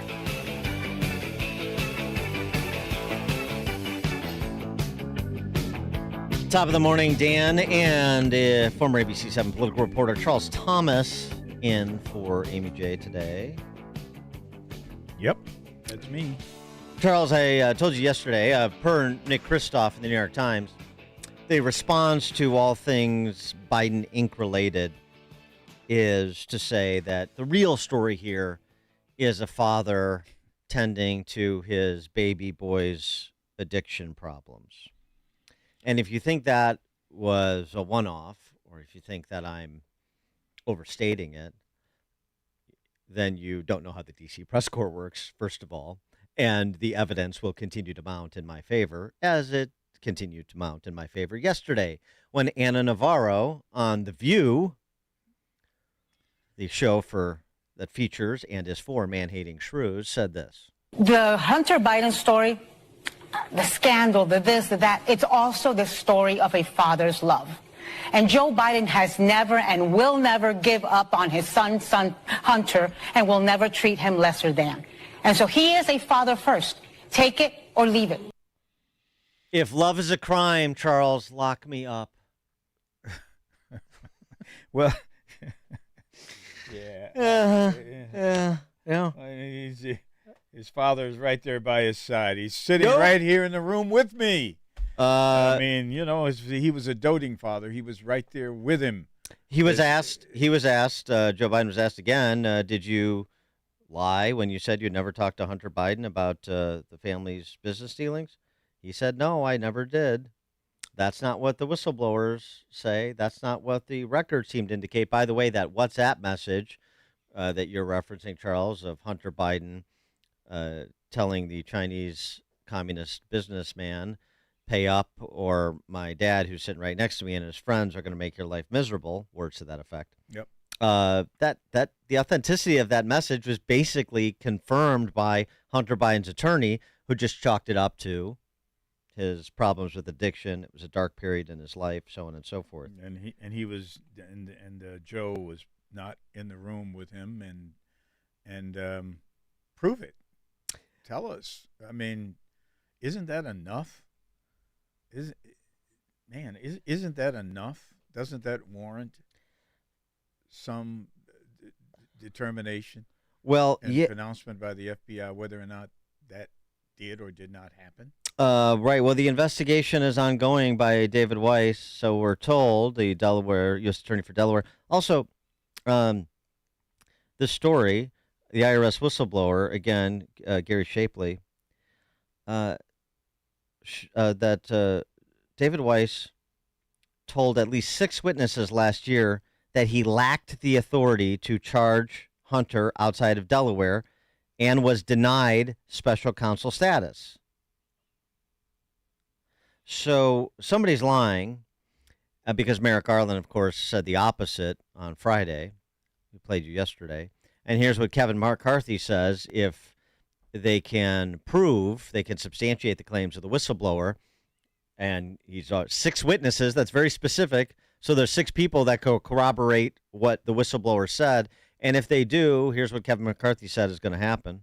Yesterday, I laid out very, very clearly by July 6th, because of the allegations from the IRS, because of the whistleblowers, and the DOJ, are Garland, what he is saying and what David Weiss are saying privately are 2 different things. Right. And if it comes true what the IRS whistleblower is saying, we're going to start impeachment inquiries on the Attorney General.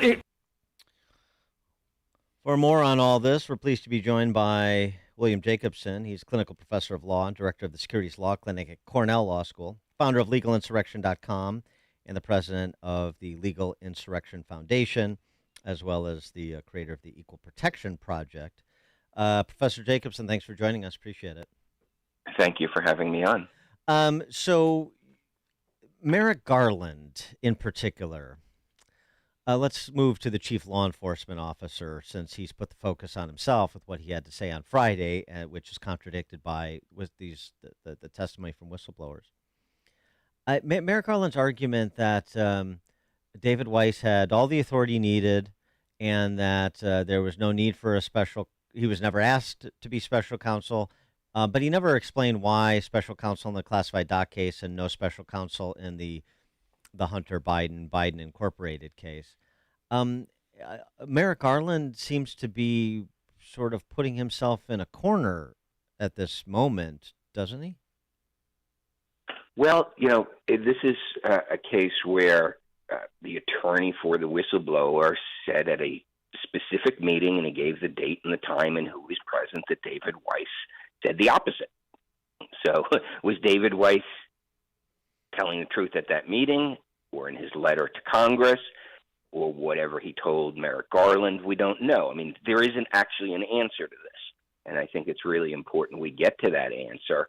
And the answer may prove that David Weiss and Merrick Garland are right that he wasn't restrained, or it may prove that David Weiss, if he made these statements at the meeting, was right then. But I think we need to get to the bottom of this, because Merrick Garland, the Attorney General of the U.S., has now put his claim to the office essentially up for grabs by making a statement that there was no restraint on David Weiss. And that's either true or it's not true, and I think we need to get to that. And if it's not true, and if Merrick Garland said something about that was not true, then I think it will lend more credence to calls to impeach him. It seems to me Kevin McCarthy is pretty confident to raise the specter of impeachment pending confirmation.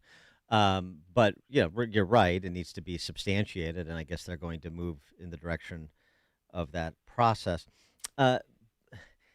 The issue with the big guy as well. I mean, the suspension of disbelief effort is not working according to public polling. But even if Joe Biden knew and was seated next to Hunter when he was WhatsApping Chinese communists, and he was benefiting financially from Hunter Biden's dealings, there still is nothing technically illegal that we know of. There's the prospect of it, but this still just is on its face an influence peddling operation, right?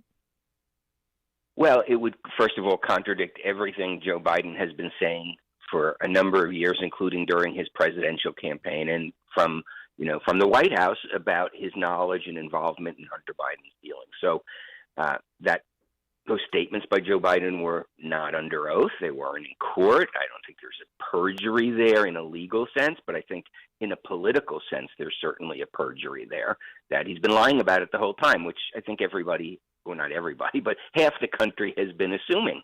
And so, that would give more credence to that. I think we need to know when Hunter Biden said, I'm sitting here with my father, and he said it a couple of times, was his father really sitting there? And the White House could just issue a statement, yes or no. But they're refusing to answer anything about it. And you're right. I mean, one of the issues is, would it in and of itself have been criminal? And I'm not sure that it would have been as to Joe Biden, but if Hunter Biden, it goes to the whole tax thing, if he wasn't disclosing what he was doing, if, he was elsewhere lying about his business dealings and covering things up, perhaps that's criminal.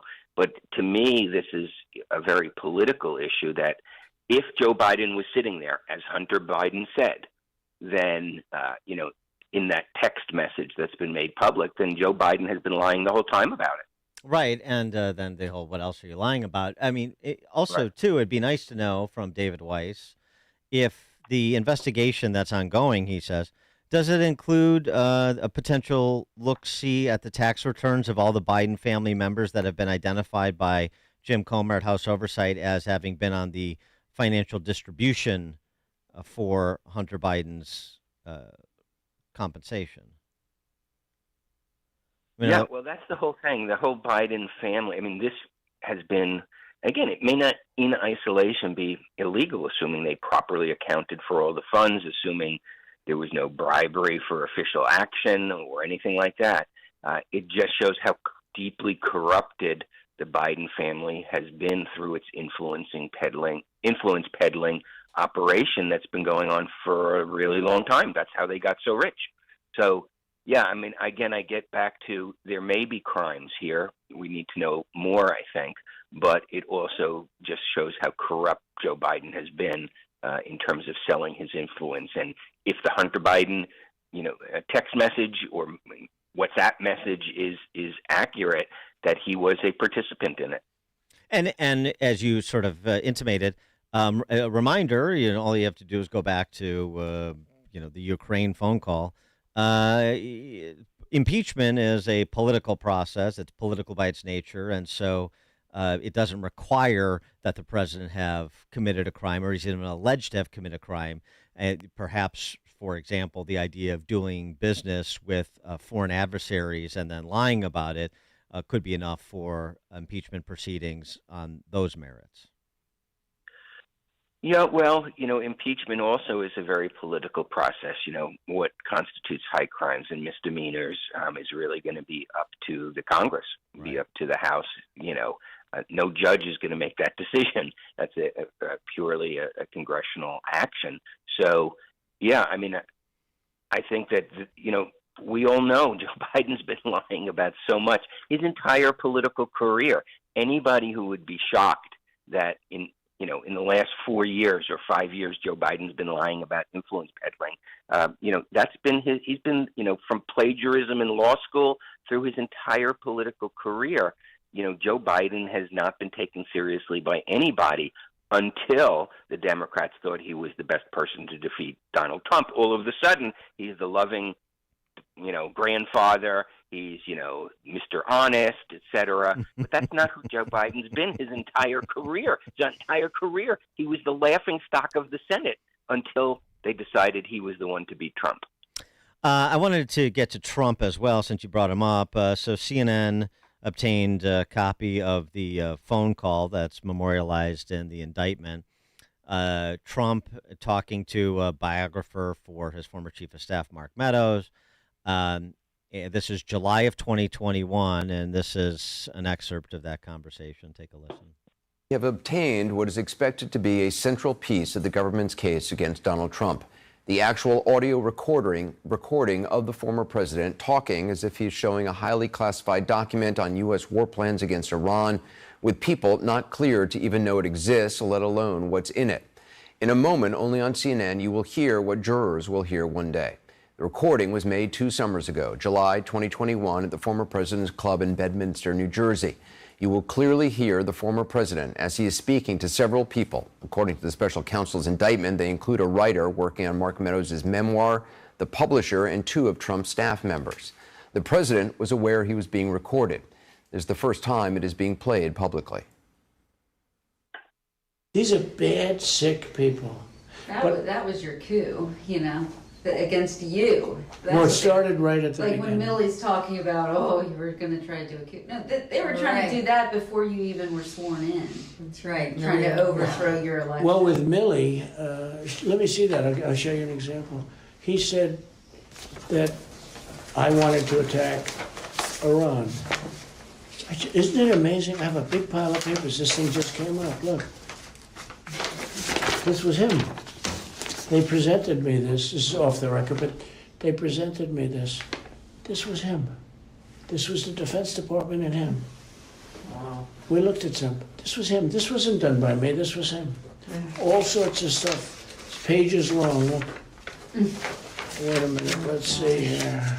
Look at that. Yeah. I just found, isn't that amazing? This totally wins my case, Mm-hmm. Except it is like highly confidential, secret. This is secret information. Look. And Trump responding to Brett Baer in that interview he gave last week about that. What this points to is this recording where you said you could have declassified it when you were president. You didn't. No, so I it's could still have classified. when I was president, but there's no document there. Those were newspaper articles. Okay. They were copies of articles and magazines. There was no document there. And I couldn't have done it after I was out. What do you think, Professor? Yeah, I mean, it's the tape is pretty, I think, devastating to his defense. Of course, he could only present his defense in court if he takes the stand. He can't play the Brett Baer interview. He can't play his own prior statements, but the prosecution sure can. And so, when after the Brett Baer interview, I pointed out that if the partial transcript the government has in the indictment is accurate, then it really does contradict what he said on Brett Baer's show, because in the transcript, it was pretty clear he was talking about a very specific document. He was, and not talking about newspaper clippings, things like that. And it was a document prepared by the Department of Defense and given to him, and it's still secret, and he never declassified it. And the audio seems to back up that the transcript was accurate.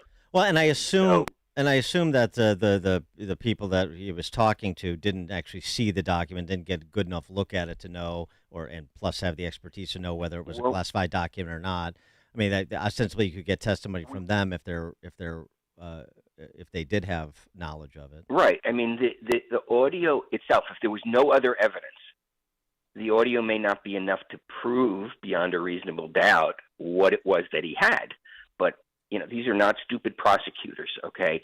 I have to believe, and it was reported that they've, I think back in March, or maybe it was January at this point, but at some point they, called to the grand jury one of the aides who was present there. Right. So I assume they've taken testimony from Trump's own aides, from the people who were at the interview, and I presume they're not stupid. It's not just the recording, that they will have people who will confirm what this document was. But there's another aspect of this too. This is July of 2021, so this is well before it starts to escalate between. I mean, I know there was a back and forth, but it really didn't escalate between Trump and the National Archives and the referral to the Justice Department stuff until later that year in the beginning of 2022. So even if he's got that document, one could potentially argue, say, well, look, he did, but he didn't disclose it, and it wasn't like there was, it wasn't an environment where things had ratcheted up to being a prosecutorial issue at that point. Well, I mean, I guess a couple of things there. I went back the other day and reread the indictment. I don't believe he's charged with actually disclosing the document. He's charged with having it, okay? And so, and providing some level of access to it. I don't think there's a claim that that these people actually read the document. Right. Maybe I'm wrong. I'm wrong about I think that's right. Okay. And so the question is going to be, what was the document? And from that, there were several people there, and the recording was done with his knowledge. And so there will be testimony as to the markings on the document. There may be testimony, I think very likely, from the aides who were there about their conversations with him about it on the audio. One of them, and I don't know if that person's been identified, said, "Now we have a problem." Okay, right after he waved around and said, "I never declassified it." The person, it's on the audio, says, "Now we have a problem." I presume testimony has been taken from that person. Maybe they had conversations afterwards. So the audio is very damaging. If it was the only thing the feds have, I mean, maybe he's making it up. Maybe the document he was showing was not actually what he said it was. Yeah. Okay. Yeah. But I can't believe they would bring an indictment on that without having more evidence. And we know, or at least we think we know, that at least one of the aides testified before the grand jury. I presume they all did. Yeah, Professor, we got to go. Sorry, we're up against the clock. Professor Jacobson, Cornell Law, thanks so much for joining us, as always. He joined us on the Turnkey.Pro answer line. Now it is 7 a.m. on AM 560 WIND. It's an illegal leak by the special prosecutor. I'm Dave Anthony, Fox News. That's former President Trump's claim on social media to a new audio recording of him related to what he calls, again, a witch hunt. Charges over his handling of classified documents. Back in July 2021, taken at Bedminster in New Jersey, the indictment says that in this tape, what you hear is the former president showing classified information to a writer and a publisher about the government's plans to attack Iran. I just found, isn't that amazing? This totally wins my case, Mm-hmm. Except it is like highly confidential, secret. Now, 8 days ago on this very network with our colleague Bret Baier, the former president insisted that when he was having this conversation, he had no classified documents in his possession. Fox's Jillian Turner. Today, a longtime aide to the former president will be arraigned in Miami. Walt Nauta is also facing charges in the classified documents case. He's accused of conspiring to help Trump hide materials. Today, the former president goes to New Hampshire. He's still by far the frontrunner in the 2024 Republican race. Will Hurd, a former congressman who just joined the race last week, will also campaign there today. And Hurd just told Fox. I would remind people that at this time in 2016, Donald Trump only had 1% of polling. Florida Governor Ron DeSantis, second in the latest polls, will be in New Hampshire today also. Russian leader Vladimir Putin is praising his military and law enforcement, saying they stopped a civil war. The day after he called the Wagner mercenaries involved in the rebellion over the weekend traitors, but also patriots who were misled. An armed rebellion would have been suppressed in any case. Russia's dropped all charges against those who took part in the uprising. A new UN human rights report accuses Russian forces of widespread torture in the war in Ukraine, abusing civilians, executing dozens of them. Today, the U.S. is expected to announce more military aid to Ukraine. 64 degrees, 7:02 is our time on AM 560, The Answer. Good morning. I'm Mike Scott, and here are the stories we're following on WIND Chicago. Chicago could soon open more migrant shelters. Sun-Times says the city is taking steps to open 5 new shelters to illegal immigrants with a combined capacity of nearly 2,500. Prosecutors are dropping charges against a woman and her 14-year-old son in a deadly shooting at a Chicago hot dog stand last week. Cook County State's Attorney's Office says it is dismissing charges against Carlisha Hood and her son after new evidence had emerged. Both had been charged with murder. The Bears met with Arlington Heights officials and residents on Monday about a possible move there. The meeting involved new Bears president and CEO Kevin Warren. We do need a new home for the Chicago Bears, and what we have to do is figure out if Arlington Heights is legitimately a viable option. An Illinois business owner is highly critical of legislation that sponsors say would improve competition in the tech industry.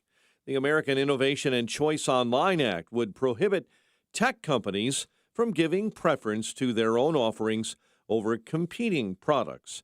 However, Kristen Ray, founder of Inspire Luggage in Bloomington, says the measure would make small businesses like hers use digital tools that are more expensive and harder to use. The authors of the legislation think that they're promoting competition amongst tech companies, but really, companies like mine use this technology to connect with buyers all over the country. In 2021, the bill did not make it to the Senate floor for a vote, something the primary sponsor was due to an onslaught of money from tech lobbyists.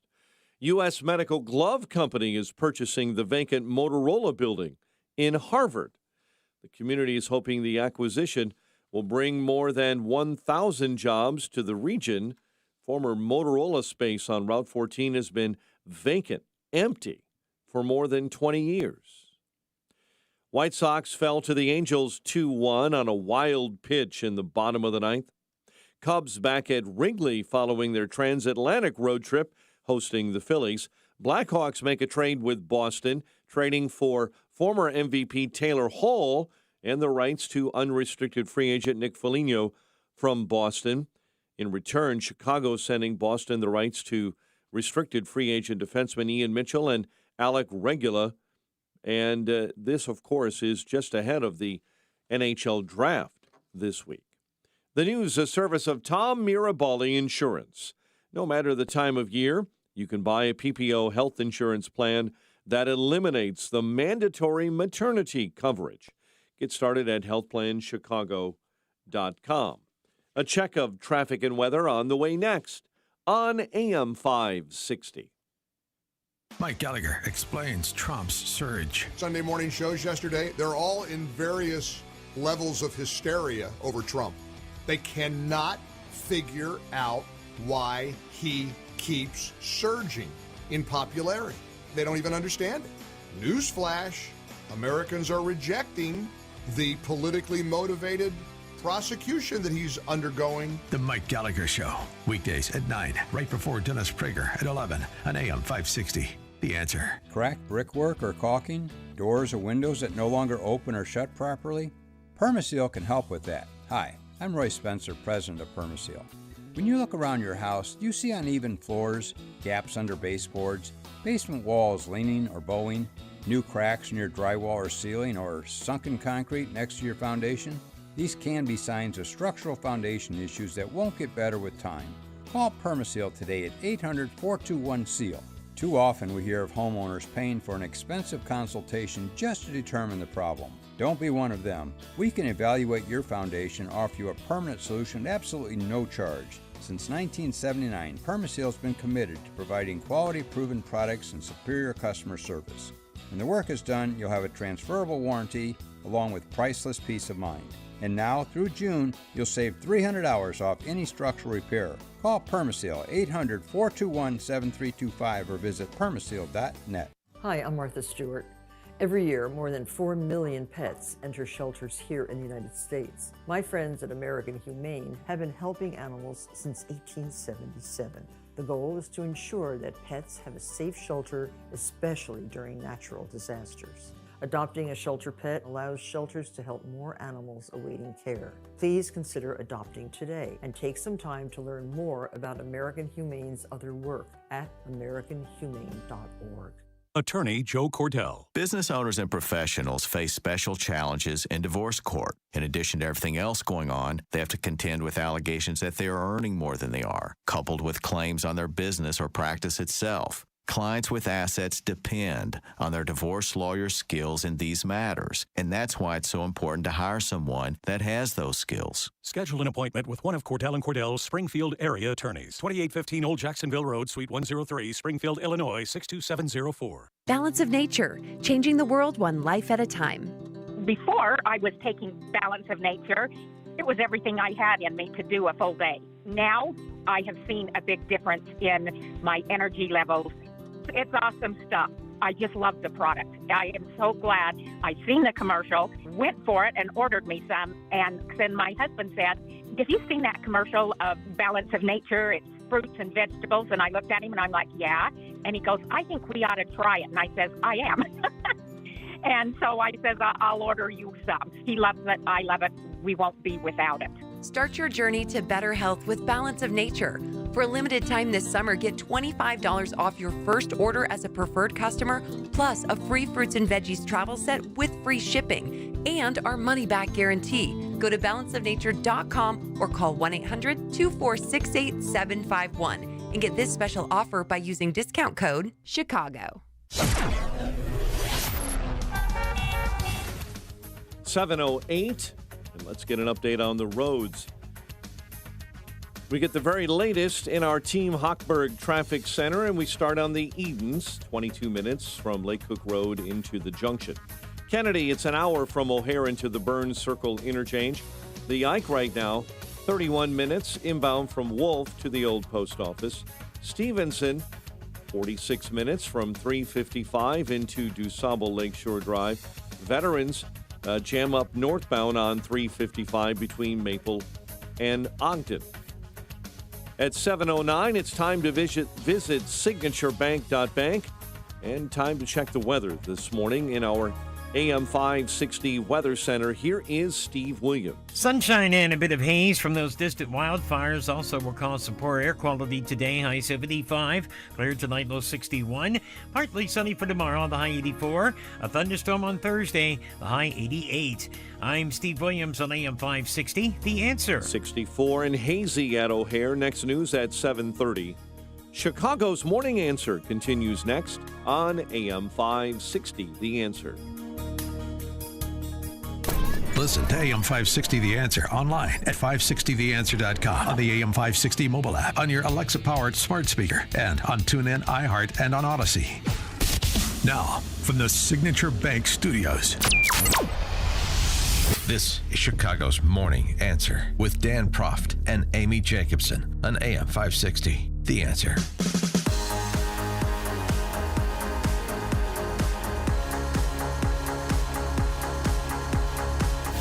Top of the morning, Dan, and former ABC7 political reporter Charles Thomas in for Amy J.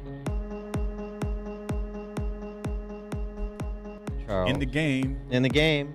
All right. Yep. It's Pride Month. Don't know if you've heard. And harrowing tale out of San Diego. A gay man named Scott Rowan was attacked. Here's him describing what happened to a network affiliate. A routine walk turned into a nightmare for a Southern California man. 39-year-old Scott Rowan went to a restaurant in his San Diego neighborhood to inquire about a job. He says he heard two people yelling homophobic slurs at him, so he yelled back. Rowan, who is gay, says the next thing he knew, he was being doused with some sort of liquid and then set on fire. Immediately after that, I went up kind of like coals on a barbecue. Instantly just went into flames. They were obviously out targeting the LGBT community. Rowan suffered second-degree burns, mostly along his side and back. Not clear if he'll need surgery. He says this is definitely a hate crime, and he filed a police report. It's terrible. Police have made an arrest in the case. They've arrested Scott Rowan. He's the West Coast Jussie Smollett. Juicy Smollett. Police statement. Investigators determined this man was the suspect who battered a pregnant woman from an earlier incident. Investigators have since determined the pregnant female was responsible for the burn injuries. Security footage shows, according to San Diego police, initial physical assault by the man on the pregnant woman and the subsequent use of fire as a weapon by the pregnant woman on the man, essentially to defend herself. Oh. Mm-hmm. Well. Oh.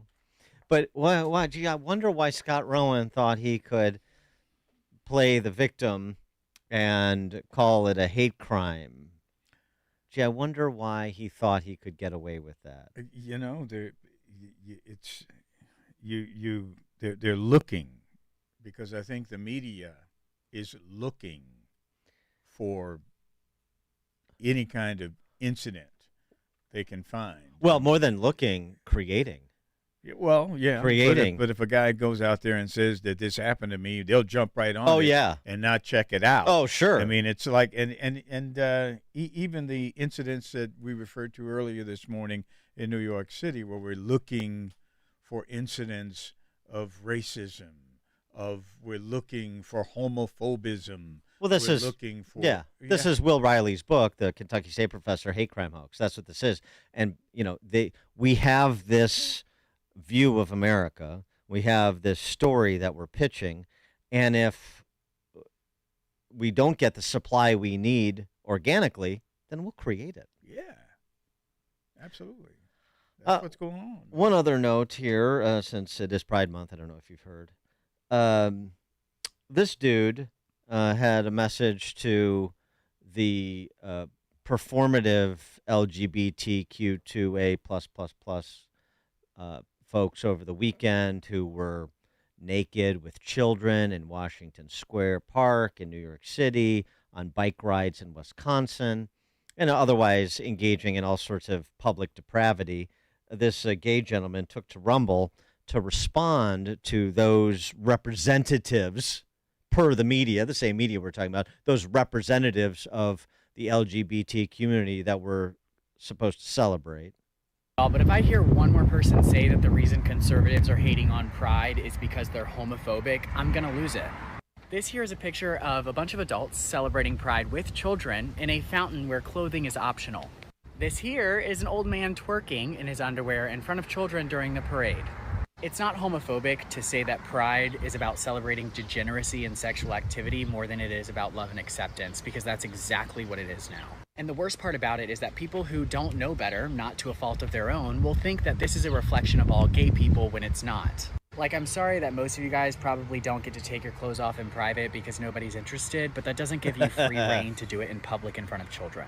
And people want to come after me for saying our community has privilege. If these people were straight, they would be arrested in an instant for indecent exposure. But because it's a pride parade, we're allowed to be naked in front of children. All I want is to be able to marry who I love, live my life free from discrimination, and to protect children from seeing naked people in the streets. I don't quite understand how in 2023 that's a controversial stance. Well, maybe somebody can help us understand why it is. Joy Pullman joins us now. She's the executive editor of The Federalist, thefederalist.com. Joy, thanks for joining us. Appreciate it. Thanks for having me. Good morning. You wrote recently that pride is the flag of American occupation. Expand on that. Well, I think it's very clear if you just walk around in many people's neighborhoods, the flags for other countries and other ideologies than the one, enshrined in our Constitution. And many neighborhoods outnumber the flags for the American symbol, the American flag. And people may be a little confused by the idea that pride is a flag of American occupation, but you have to understand that this flag is now the flag of identity politics. If you look at the latest iterations of the flag, they include, the ideas of racial distance, racial opposition, and harassment and enmity. As they're incorporating stripes for every single skin color except the lightest one. I don't like to say white because I feel like that's the sheet, color of a sheet of paper. While white people are pink, I would say, or something like that. Anyway, but the point being, identity politics itself is at war with the equal for all universal guarantees to every citizen in our American Constitution. So folks, looking for these identity politics government privileges are basically wanting to transform our system of equality before the law for all people into a system of special carve-outs for protected groups. And those two kind of ways of having law and society are completely incompatible. You can either have equal rights that are equally applied to all, or you can have, warring identity groups who are pitted against each other, basically to serve the purposes of the elite. But we can't have both, and those two are at war. And the pride flag is the flag of the occupation that wants to destroy the historic American idea of absolute equality under the law. She's absolutely on point with that one. And I particularly am disgusted when they put that black stripe on those some pride flags, because then they co-opt the suffering of black people into this movement, when in fact we are forgotten. We don't see too many of the rest of the rainbow marching down 79th Street in Chicago. But they've co-opted our struggle, which is a legitimate struggle, which is a historic struggle, and co-opted into this. They call it intersectionality, I guess, but I don't. I don't. We don't necessarily need that, because we don't really see any help coming from any other quarters, or enough help coming from other quarters. This is. I agree with you, Ms. Pullman. Well, and you're probably aware, Charles, right? Not only is there an obvious difference between your skin color, which you're born into and you don't get to choose, and the behaviors that people choose to do sexually, right? The two are completely different categories. Completely different. But again, as you point out, this is really about kind of using a tribal and coalitional politics. And really, the coalition doesn't fit together very well, but they're united against the other, so there has to be some other to hate. So currently it's white people, white heterosexual Christians is made into the other, but it could be any other group, that just serves the purpose of uniting people who really don't share a lot actually inside these identity politics so-called groups that, that these interests want to section people off into, that they don't fit into really well. The purpose, of the only way to unite people who really don't have, a lot of shared interests is to kind of give them someone to hate. And that's why identity politics is really something that strikes at the heart of, our unity as American citizens. And again, really achieving what, you can speak for yourself, but I know, many famous black leaders, they wanted the promise of America, the Constitution, to be applied to them, its protections equally, applied to them, and them granted full equal citizenship as American citizens, as opposed to, special privileges created for some groups and not others, which, as black people well know, if the government gives special privileges, it can take them away. The point the gentleman made, the gay gentleman who had a message to all these people that are behaving grotesquely on the streets of America's cities. What is, why do you feel the need to be naked in front of children and bring children into this environment? Why do you feel the need to behave in a depraved way in a public setting, in a way, as he said, that if you were heterosexual, you wouldn't get away with? If you weren't part of a pride parade, you wouldn't get away with? Well, why does the left insist on that as part of their activism? Well, I think there's a couple of reasons.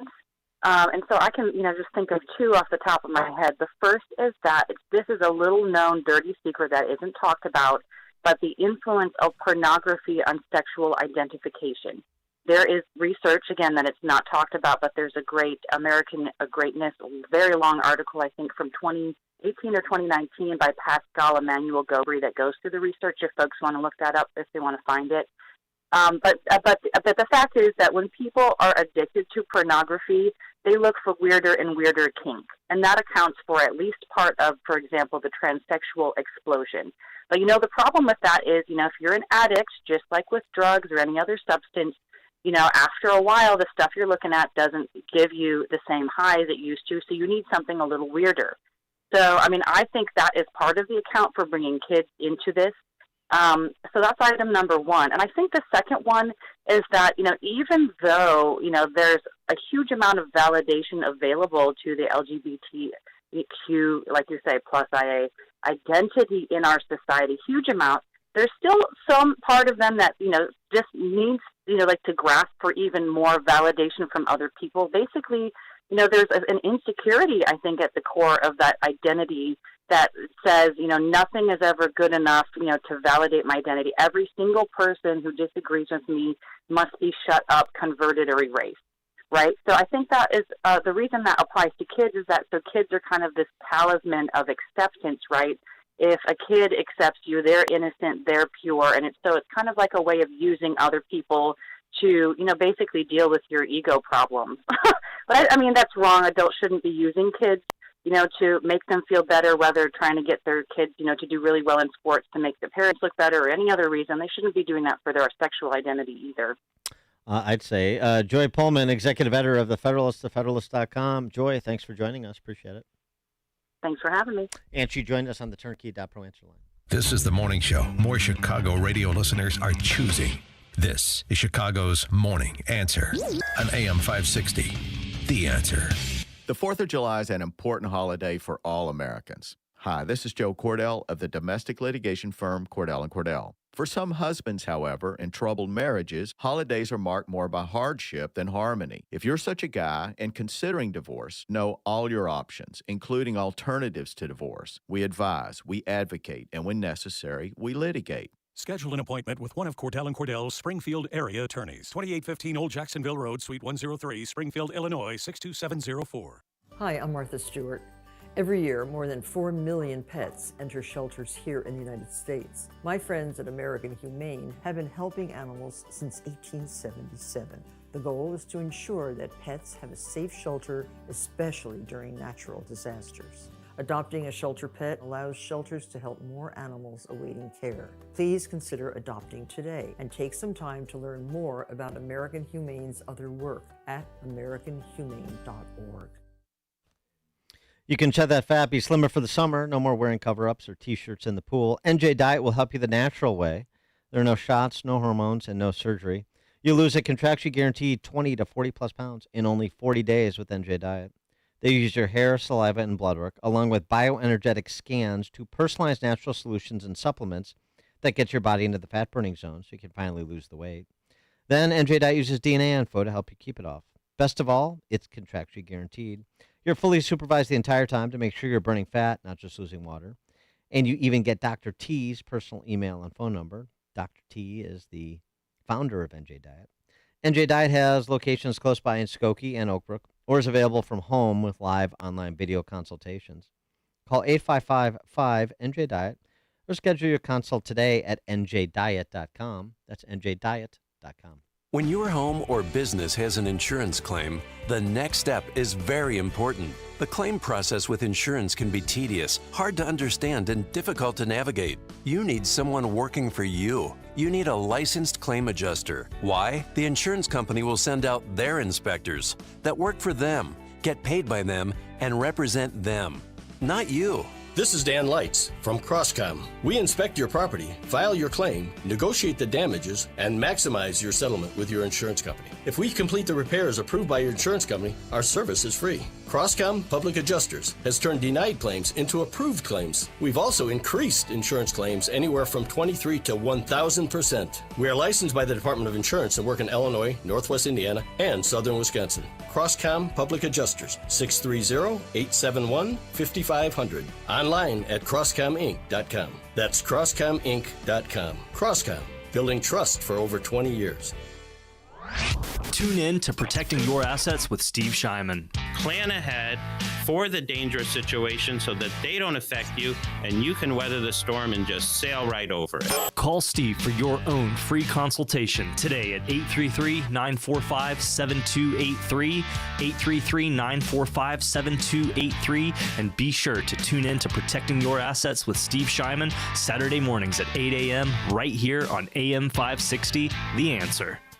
Are you a business owner with a strategic mission, a drive to succeed, and a plan for growth, but you just need the right bank? Hi, Mike Gallagher here, letting you know that Signature Bank is all about going the distance for commercial banking customers. It's what Signature Bank does every day. Their team understands that accessibility is key to their culture. In times like these, you want a bank that is there for you to weather the bad times and capitalize on the good. And with Signature Bank by your side, you can't go wrong. It's a true partnership. That's why Signature Bank in Chicago is my bank. That's right, I'm a customer. I believe in what they have to offer, from innovative tech and customized solutions to help your business grow and thrive. Reach out to my friends at Signature Bank. Call 773-467-5630, 773-467-5630, or visit them online at signaturebank.bank. That's signaturebank.bank. Signature Bank makes commercial banking personal. Member FDIC, equal housing lender.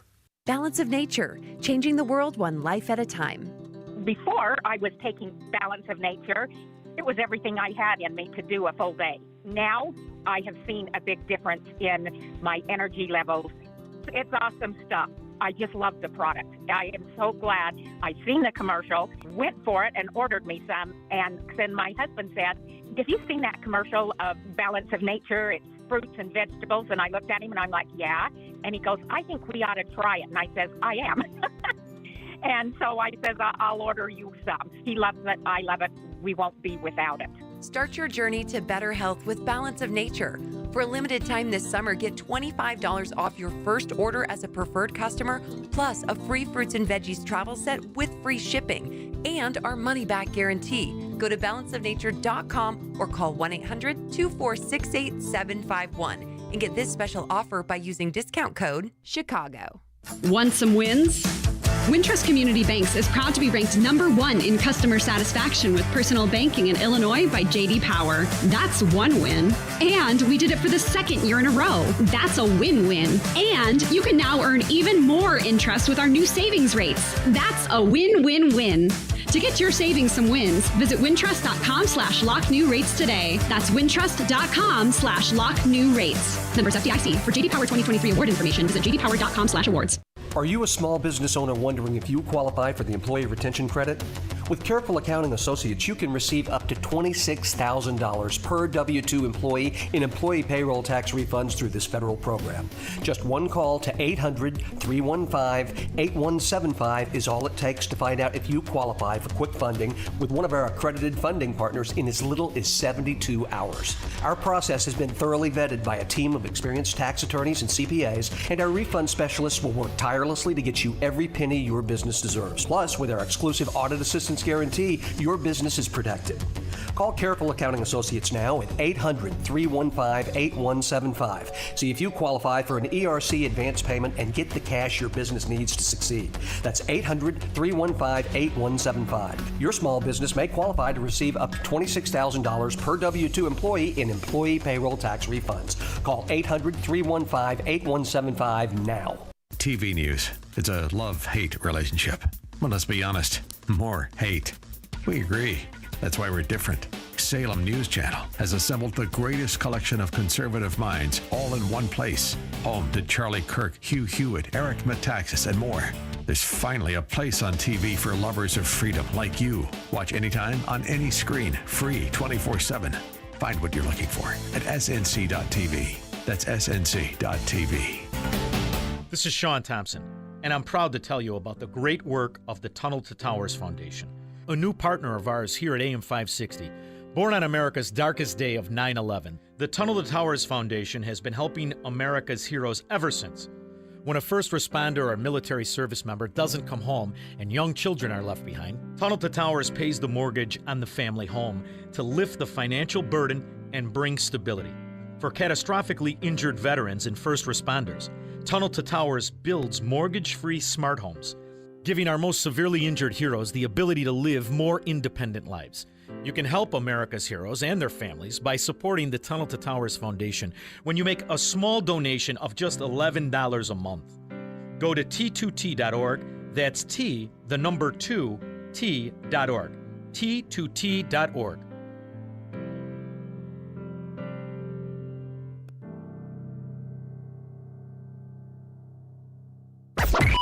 AM 560, The Answer. More migrant centers and higher property taxes. We'll start there with all things Illinois and Chicago policy related with Ted Dabrowski. 7:37. Now we check the headlines with Mike Scott. 7:32, and right now 64 degrees, hazy conditions, and some unhealthy air in the area. Salaried employees at Ford Motor are facing major layoffs today and tomorrow. The automaker asking some departments to work remotely so people who are losing their jobs can be informed in private. Former President Trump claiming special counsel Jack Smith illegally leaked and spun an audio recording of Trump discussing classified documents. CNN obtained the 2-minute tape. Yeah. I just found, isn't that amazing? This totally wins my case, you know.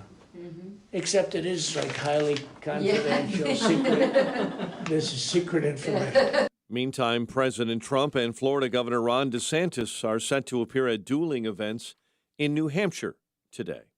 The implications of the short-lived mercenary rebellion in Russia remain to be seen. Obviously, they were a significant step.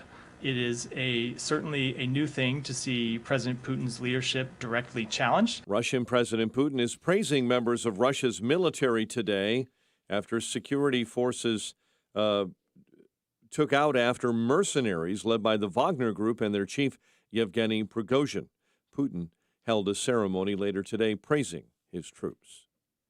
National Weather Service confirms 4 tornadoes touchdown in Indiana on Sunday, including an EF2 twister that turned deadly in Johnson County.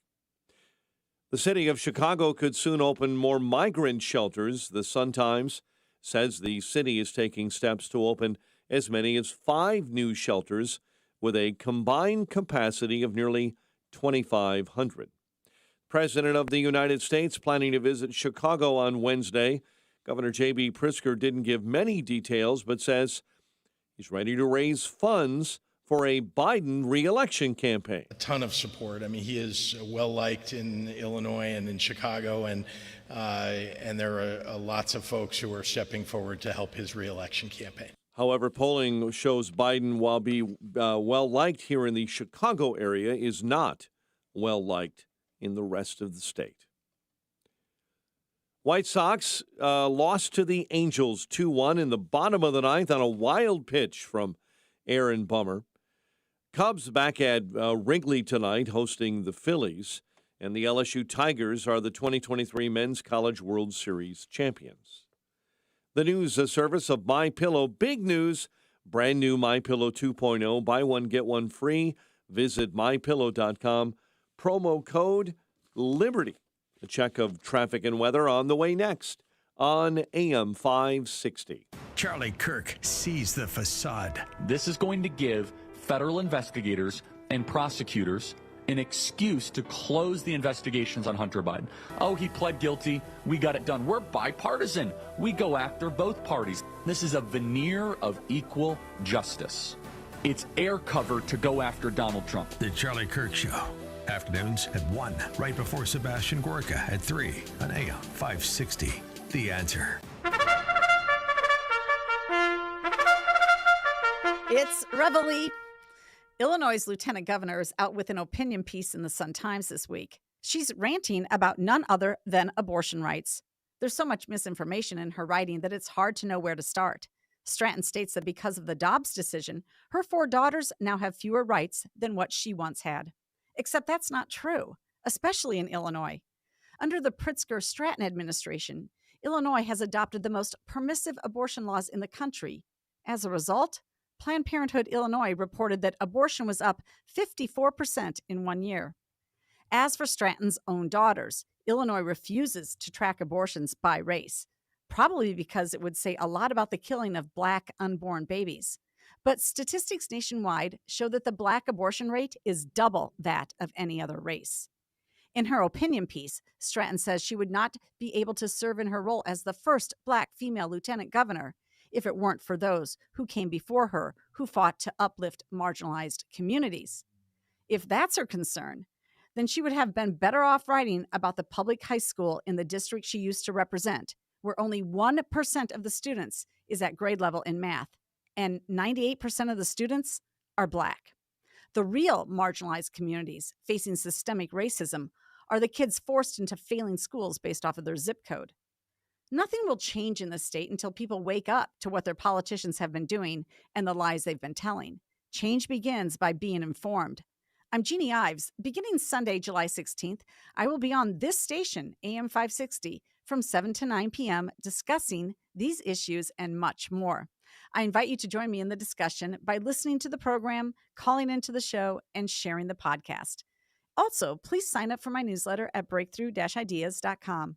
That's breakthrough-ideas.com. Find great hires fast with Indeed. Their end-to-end hiring solution makes it easy to attract, interview, and hire candidates all in one same place. Visit Indeed.com/credit. 7:37. Let's get an update on the road now. Roads now. Team Hochberg Traffic Center time. Inbound on the Edens, 35 minutes. Lake Cook Road into the junction. The Kennedy setting up at about 75 minutes now. O'Hare into the Burns Circle interchange. The Ike, 44 minutes in from Manheim into the old post office, while the Ike outbound is 41 minutes back out to 390. Stevenson at 48 minutes, 355 into DuSable Lakeshore Drive. Vehicle fire on the Tri-State.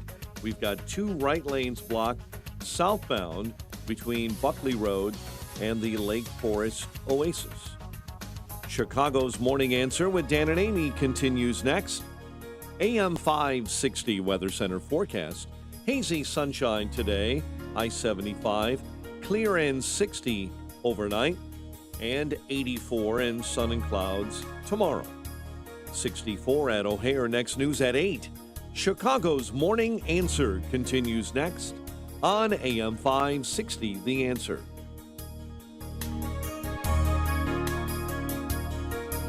Listen to AM 560 The Answer online at 560theanswer.com, on the AM 560 mobile app, on your Alexa-powered smart speaker, and on TuneIn, iHeart, and on Odyssey. Now, from the Signature Bank Studios, this is Chicago's Morning Answer with Dan Proft and Amy Jacobson. Insert Democrat socialist here. Runs the Democratic House floor for 30 plus years running.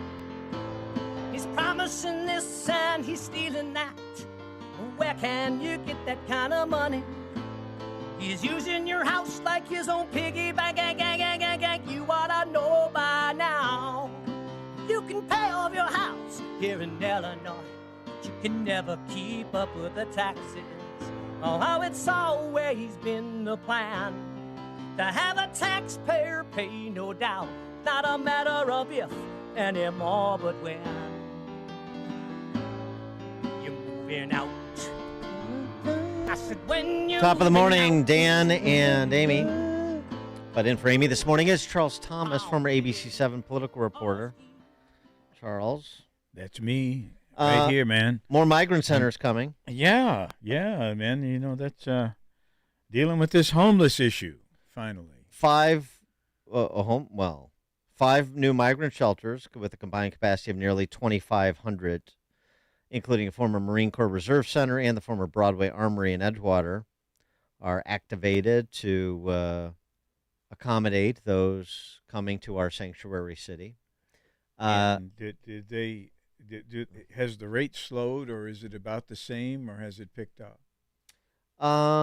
It's I guess it's difficult to say. I'm not sure. We got the indication from Greg Abbott, governor of Texas, that he was going to continue to send those who came across the border illegally and who wanted to reside in Chicago to Chicago. So I assume that will continue. And understand that Eric Adams in New York City is actually sending some of those he's received to other cities.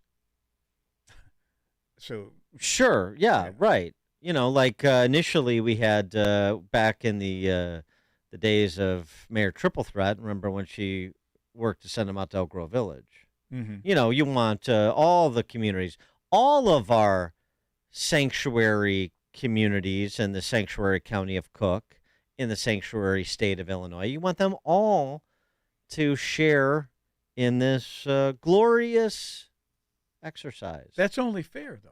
I mean, why should I agree? Why should Greg Abbott have everybody who's crossed the border into Texas remain in Texas?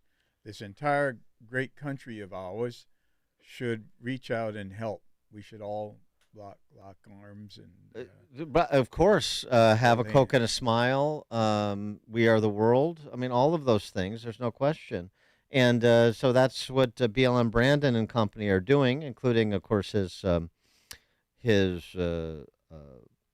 immigrant rights people, like Alderman Andre Vasquez, the chair of the City Council's Immigrant and Refugee Rights Committee. Yeah. Okay. All right. So everything's going well. Oh, by the way, have you taken a look at your property tax burdens lately? Oh, by the way, as we mentioned earlier, have you taken a look at CPS's performance per its 85% spend per pupil spend increase over the last 6 years?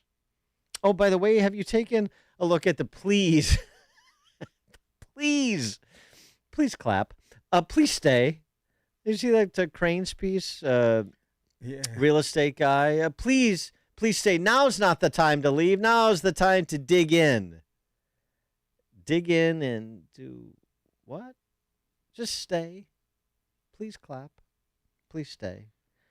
For more on this, pleased to be joined by Ted Dabrowski, who is the president of wirepoints.org, all things Illinois policy related. Ted, thanks for joining us. Appreciate it.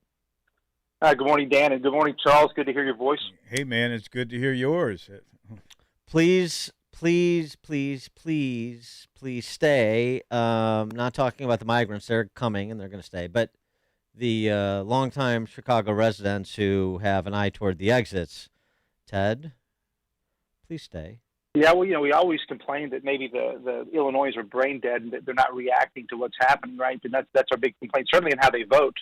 But as we keep seeing in the numbers, when we talk about the out-migration numbers, we see that there are a whole bunch of people who maybe are quietly acting, but they're just leaving. And, the stuff that's happening at CPS, nobody, we say it all the time, nobody wants to talk about it. Nobody wants to raise it. Thanks for you guys hearing it out. But, CPS is shrinking. It's lost 116,000 kids in the last 20 years.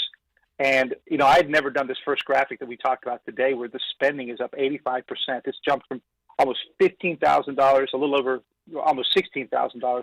It's jumped to almost $30,000 in 6 years.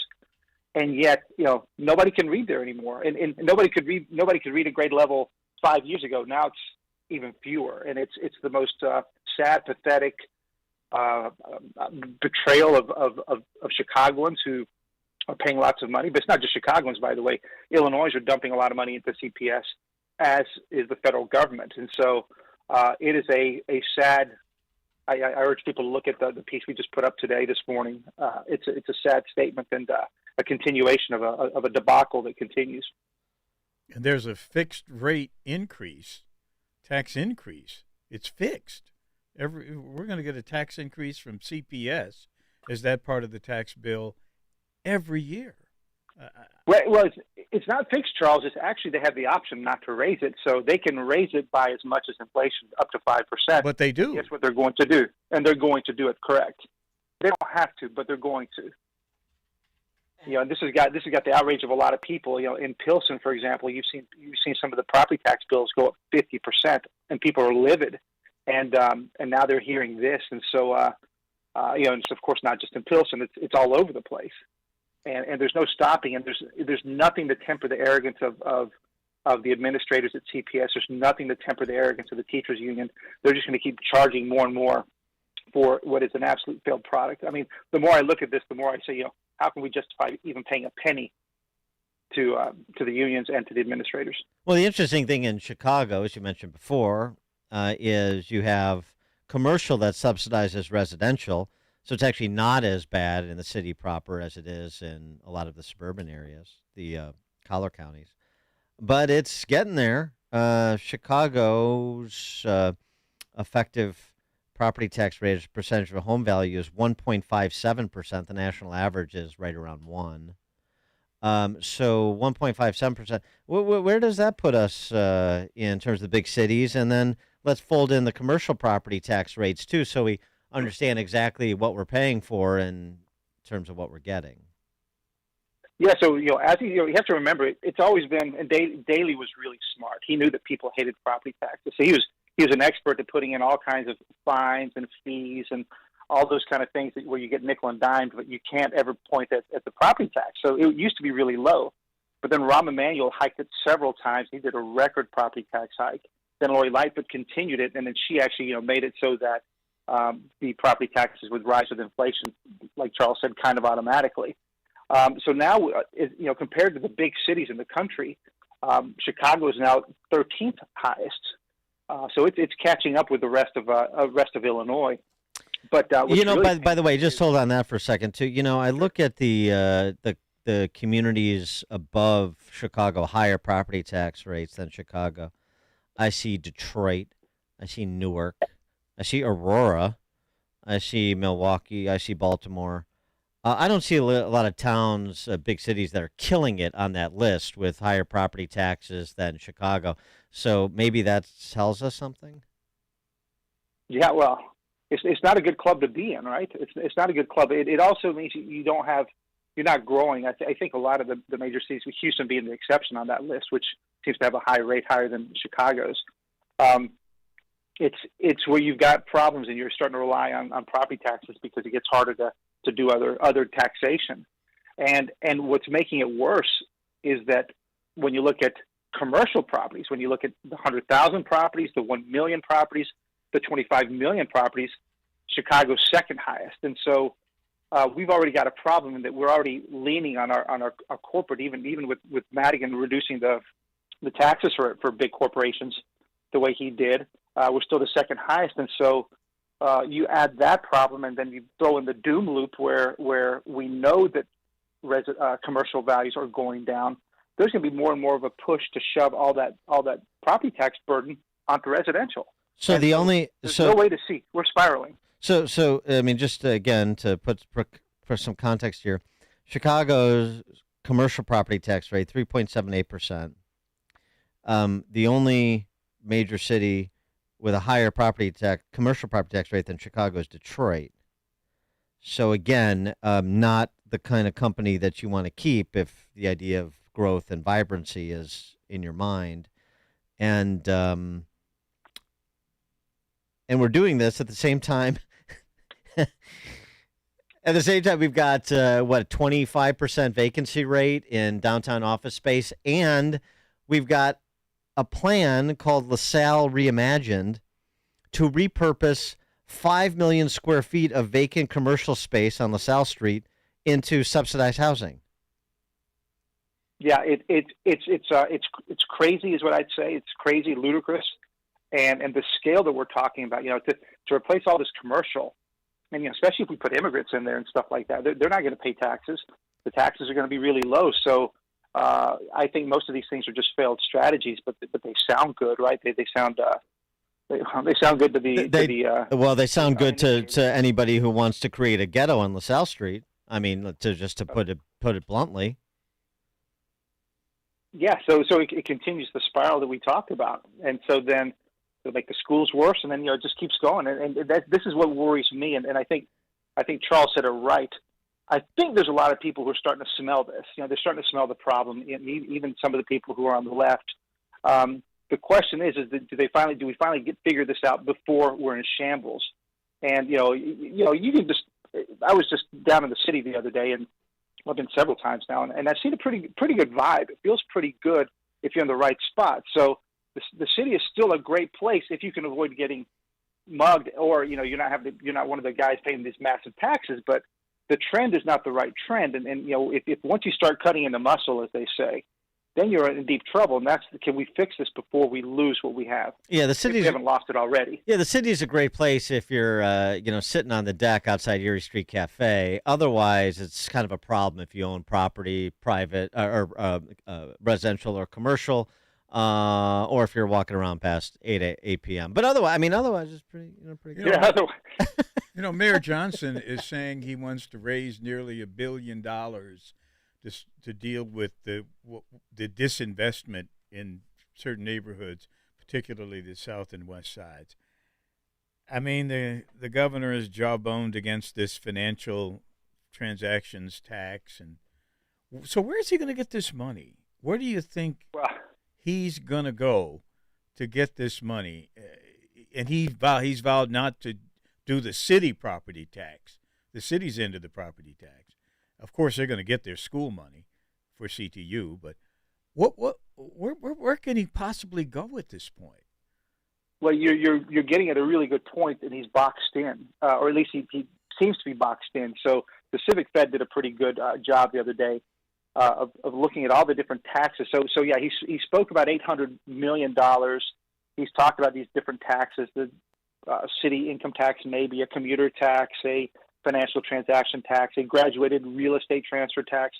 All these taxes he's hoping to raise tens and hundreds of millions from. But he can't do those alone. He has to go to the state to get the state legislature to pass those. Well, that's, Pritzker and others are going to be having their own problems of raising money for the state.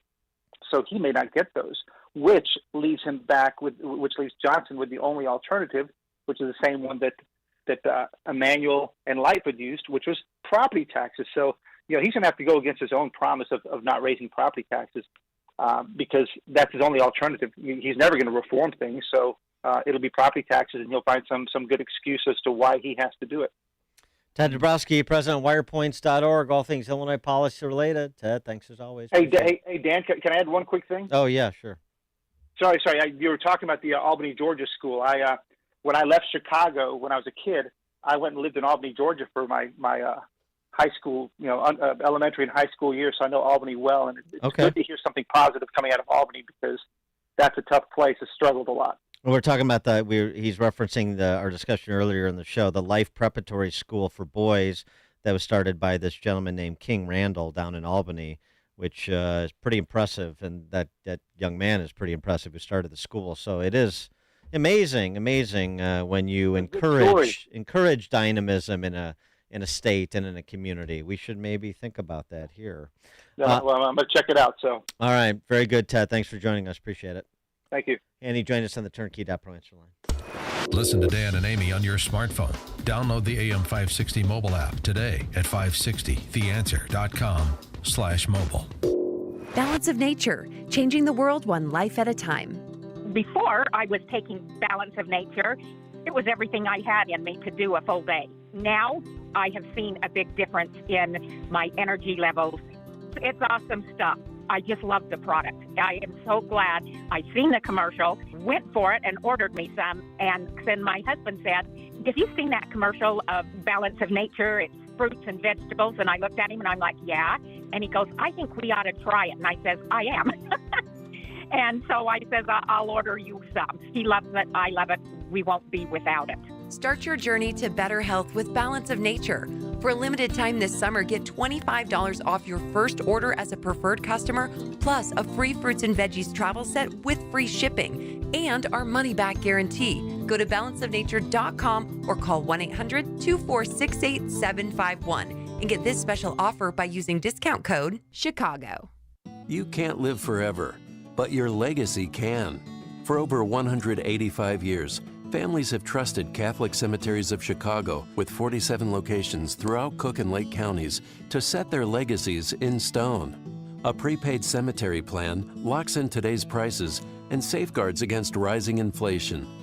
Visit CatholicCemeteryChicago.org or call 708-236-5490 to schedule a free consultation today.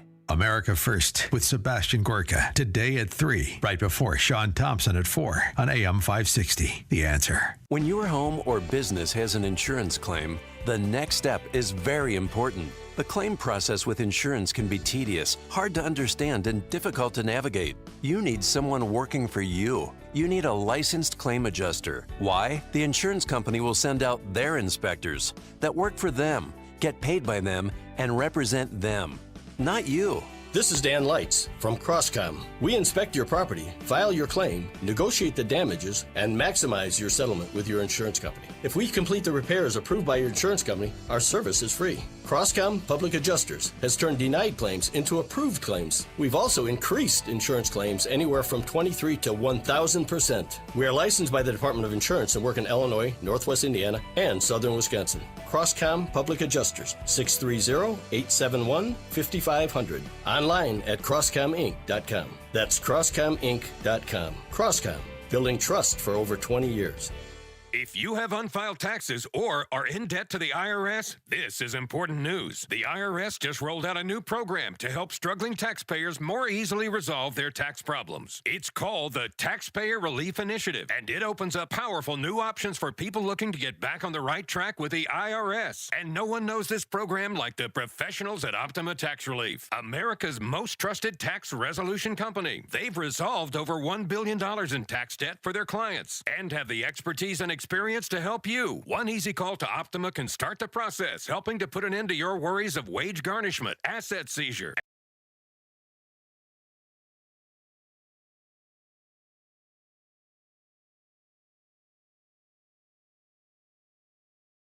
(800-965-1433). 800-965-1433. 800-965-1433. Optima Tax Relief. Some restrictions apply. For complete details, please visit OptimaTaxRelief.com. Hi, I'm Martha Stewart. Every year, more than 4 million pets enter shelters here in the United States. My friends at American Humane have been helping animals since 1877. The goal is to ensure that pets have a safe shelter, especially during natural disasters. Adopting a shelter pet allows shelters to help more animals awaiting care. Please consider adopting today and take some time to learn more about American Humane's other work at americanhumane.org. Wireless headphones. That'll be $200. I'll use my Capital One Quicksilver card. Now that's a hit. You used the Capital One Quicksilver card, which makes you the hero of every purchase. With Quicksilver, you earn unlimited 1.5% cash back on every purchase everywhere. I wanted running music, but unlimited 1.5% cash back is pretty heroic. Good instincts. Every hero needs a theme song. The Capital One Quicksilver card. What's in your wallet? Terms apply. See CapitalOne.com for details. AM 560. The Answer. Text from 708. My property taxes just went up $4,000 this year. I live in Elmwood Park. Let me repeat. You will be liquidated. Your home will be liquidated. It is collateral for somebody else's pension in this state. You cannot escape it as long as the political power structure is what it is. Hate to break it to you. Coming up at 8:08, our old friend, Dr. Marty Makary. He's got a new colleague in the academy. We'll start there at 8:08. Now we check the headlines with Mike Scott. Chicago could open up 5 new migrant shelters. Bears brass meets with Arlington Heights. And a Berkeley man accused of aiming laser pointers at aircraft. WIND, Chicago News Time, 8 o'clock.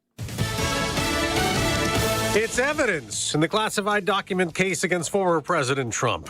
I'm Dave Anthony, Fox News. Audio leaked to CNN and other news outlets from 2021 when the former president was meeting with a writer and publisher at his office in New Jersey, purportedly showing off a Pentagon document about a potential attack on Iran. It is like highly confidential, secret. This is secret information. But look at this. Yeah. This president, I could have declared it. Now I can't. Trump responded last night to the audio by calling the special prosecutor, Jack Smith, deranged and accusing him of leaking this tape himself.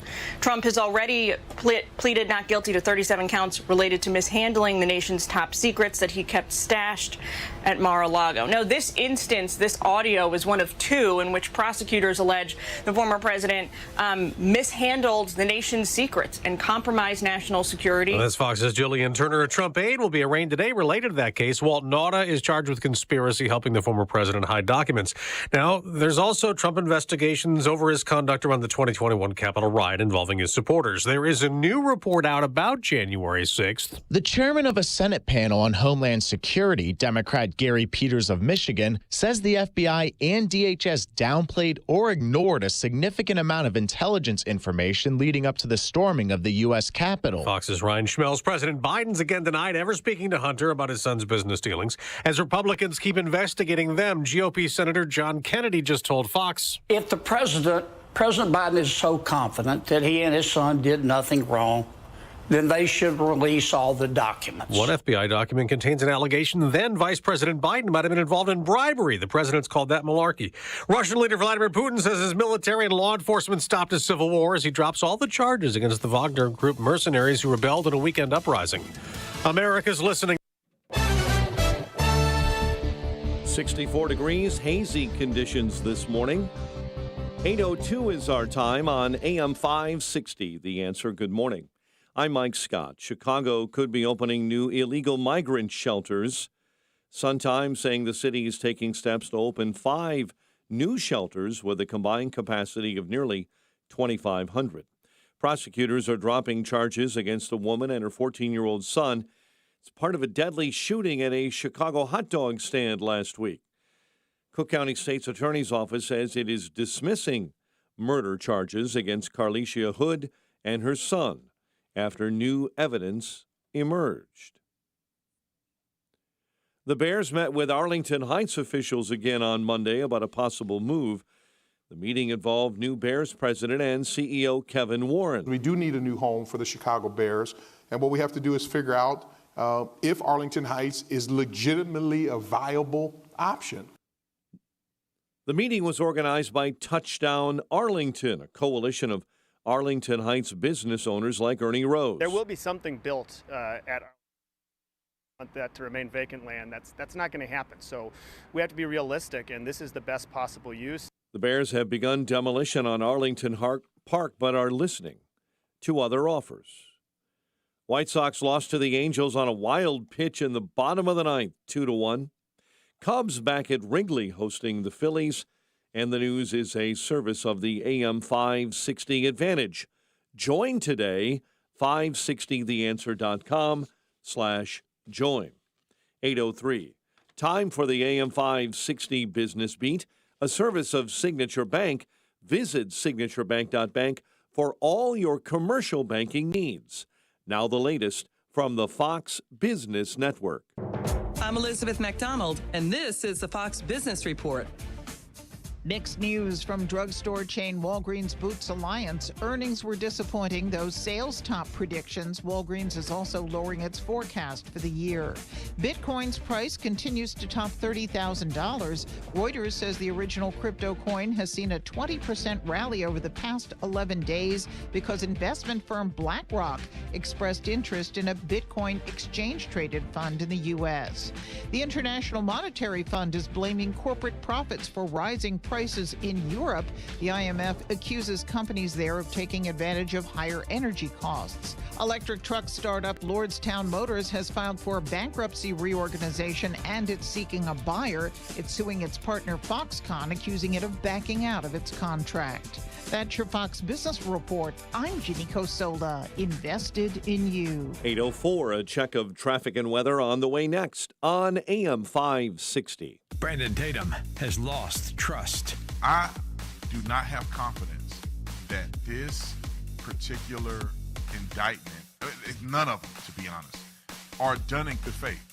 I don't have the confidence that they are not attempting to use political leverage to attack an opponent. The Officer Tatum Show. Weeknights at 7, right before Jay Sekulow at 9 on AM 560. The Answer.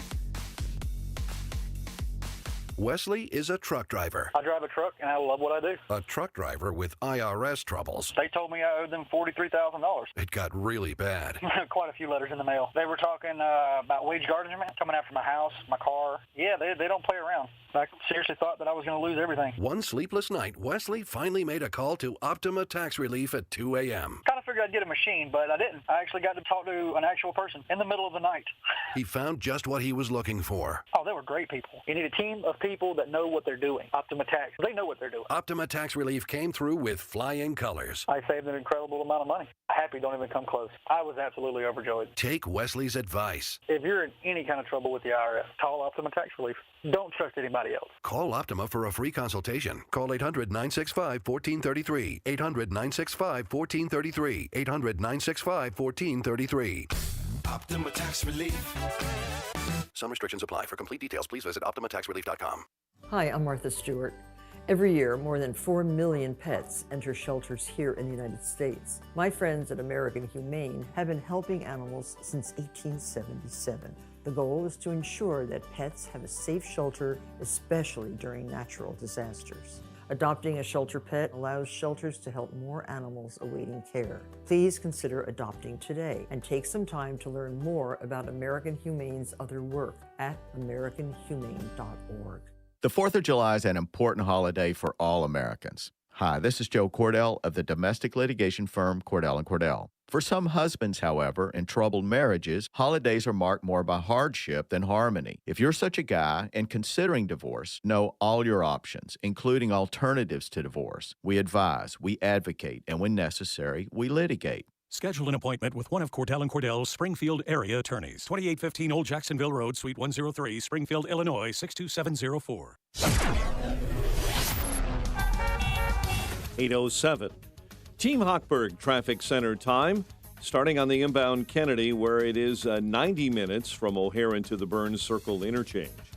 The Ike inbound at about an hour from 390 into the old post office. Stevenson right now 33 in from the Tri-State to DuSable Lakeshore Drive. The Dan Ryan stuck on a half hour, 95th into the Burns Circle interchange.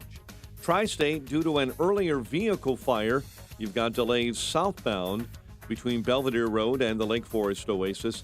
And the Jade Addams, debris reported blocking a left-hand lane westbound on I-90 just west of Beverly Road. Chicago's Morning Answer with Dan and Amy continues next. AM 560 Weather Center forecast with Steve Williams. A bit of hazy sun from those distant wildfires causing us some poor air quality today. High 75. Clear skies for tonight, low 61. And then clouds and sun for tomorrow, the high at 84. Thunderstorm Thursday, high 88. I'm Steve Williams on AM 560. The Answer. 64 and haze at O'Hare. Your next news update, 8:30. Chicago's Morning Answer with Dan and Amy continues next on AM 560. The Answer. Listen to AM 560 The Answer online at 560theanswer.com, on the AM 560 mobile app, on your Alexa-powered smart speaker, and on TuneIn, iHeart, and on Odyssey. Now, from the Signature Bank Studios, this is Chicago's Morning Answer with Dan Proft and Amy Jacobson on AM 560 The Answer.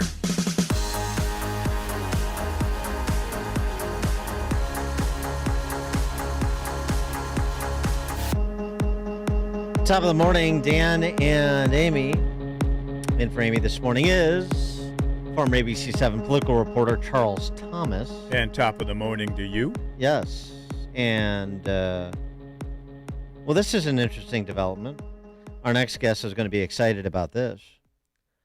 Our next guest, Dr. Marty Makary, will be joined in the Academy by one Dr. Anthony Fauci, who has been recruited to be the Distinguished University Professor in the Department of Medicine in the Division of Infectious Disease at Georgetown University, where he will join other dizzying intellects like Peter Strzok, formerly of the FBI, one of the lovebirds.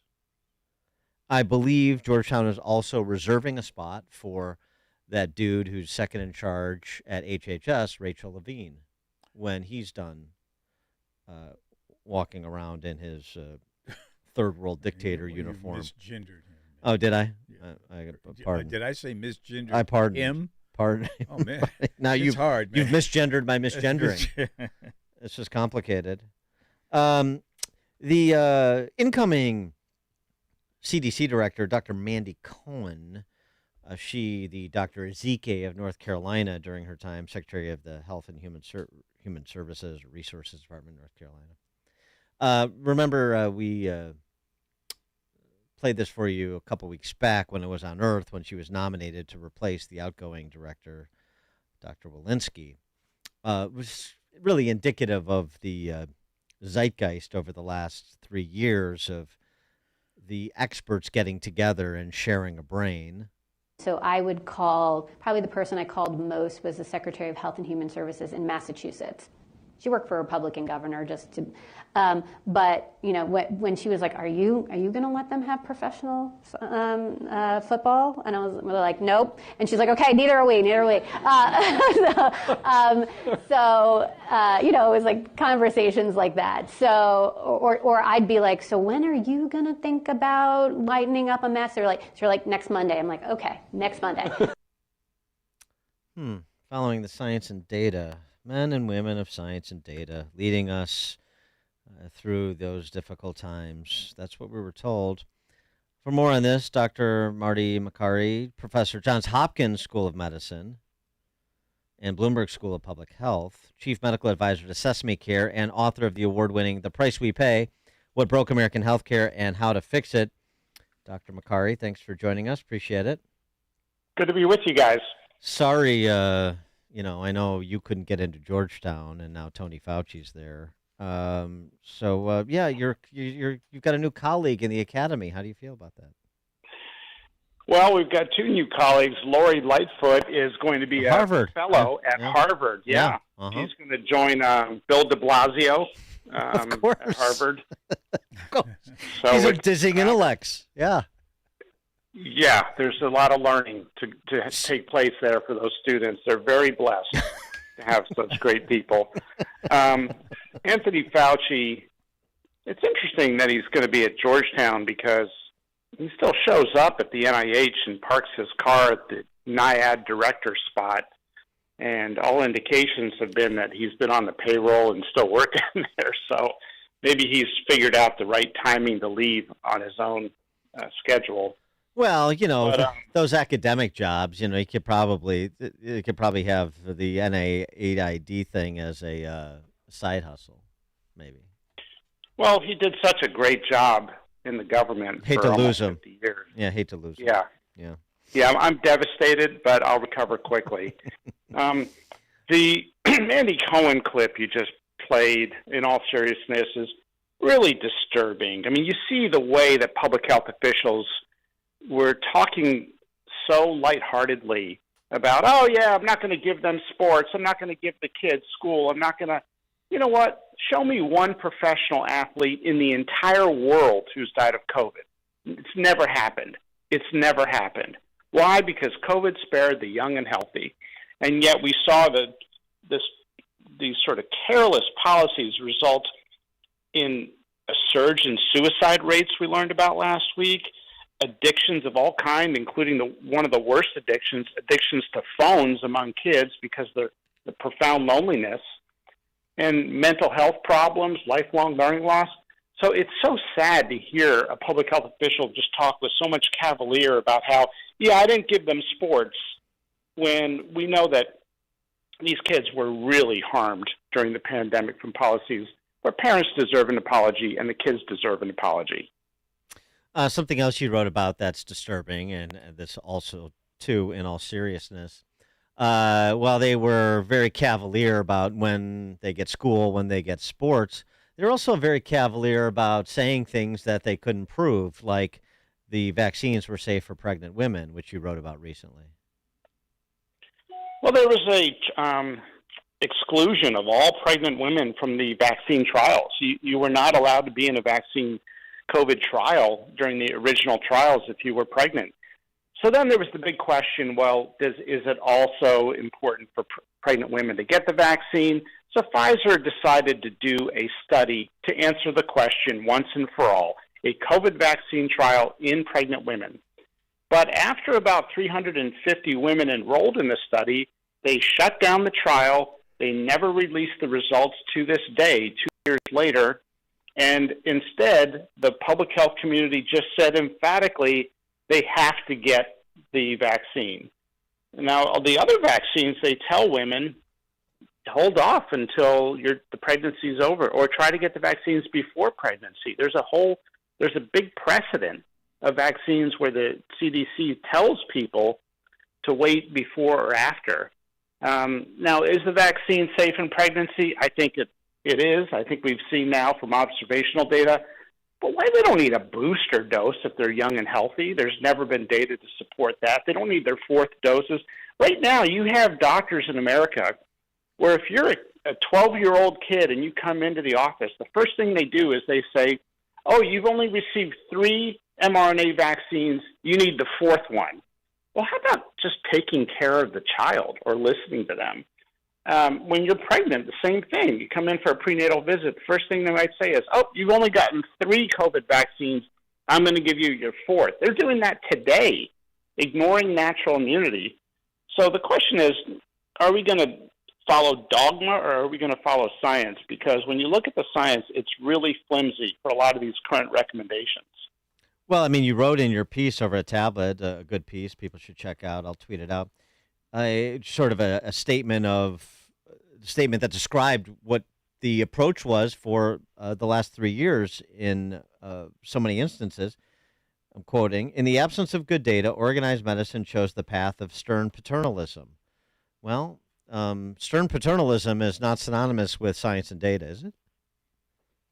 No, it's not. And when the data catches up, it embarrasses the dogma. For example, one of the top 3 most discussed articles in the Journal of the American Medical Association, JAMA, last year, was the finding that the mRNA vaccine particles were found in breast milk.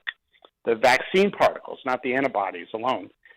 So if you look at the track record, it's a pretty bad track record. If you look at the outcomes in Sweden, total deaths in Sweden, per capita is far below the total deaths in Michigan, despite the same population and the same percentage of elderly people in the society.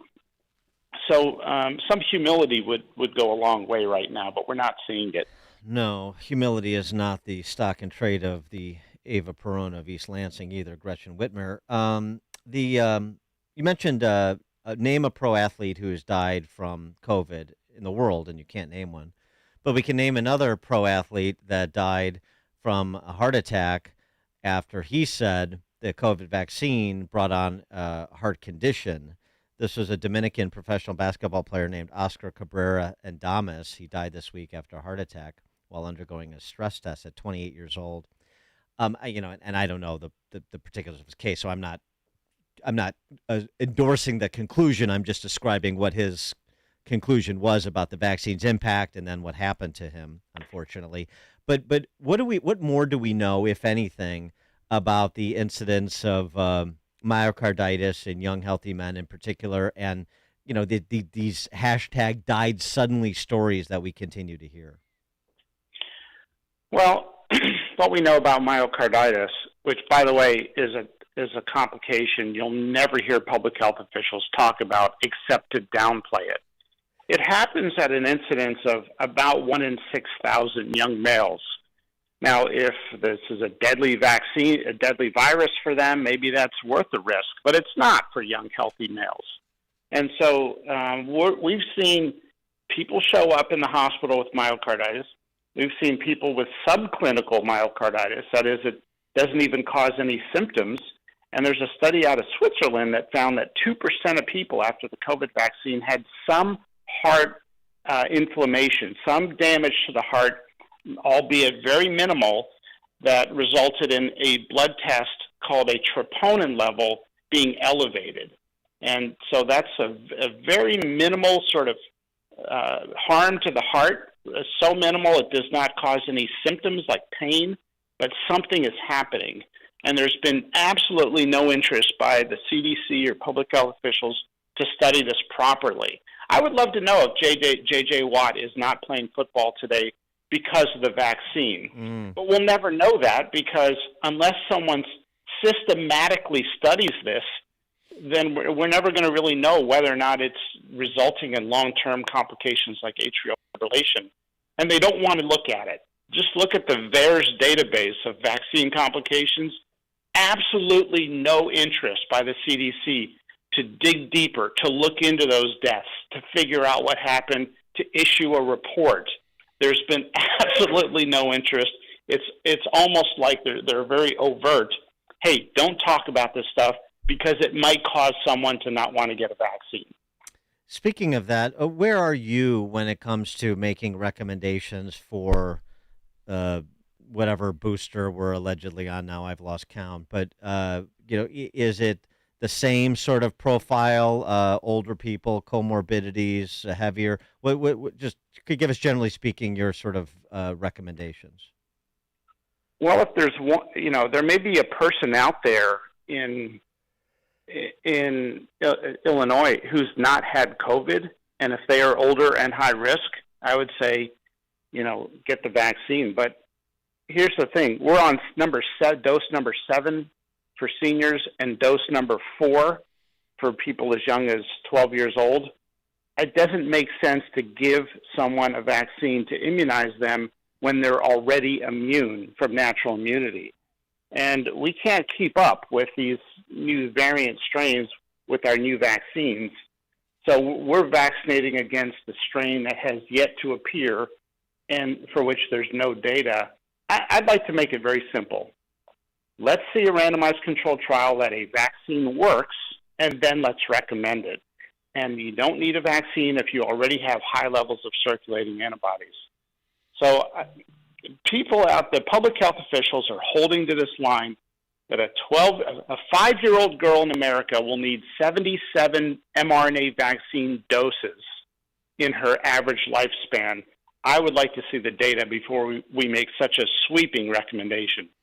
Yeah, and it's not like we're under a time crunch like they used as an excuse before about having to make decisions in real time with imperfect data because we're under the gun and people are dying. Well, that's not the case anymore. So the lack of interest really stands out now in a way that perhaps it didn't in year 1 or 2. Yeah, the worst thing you can do in public health is say that there's a fire when there's not a fire, right? You can only cry wolf so many times.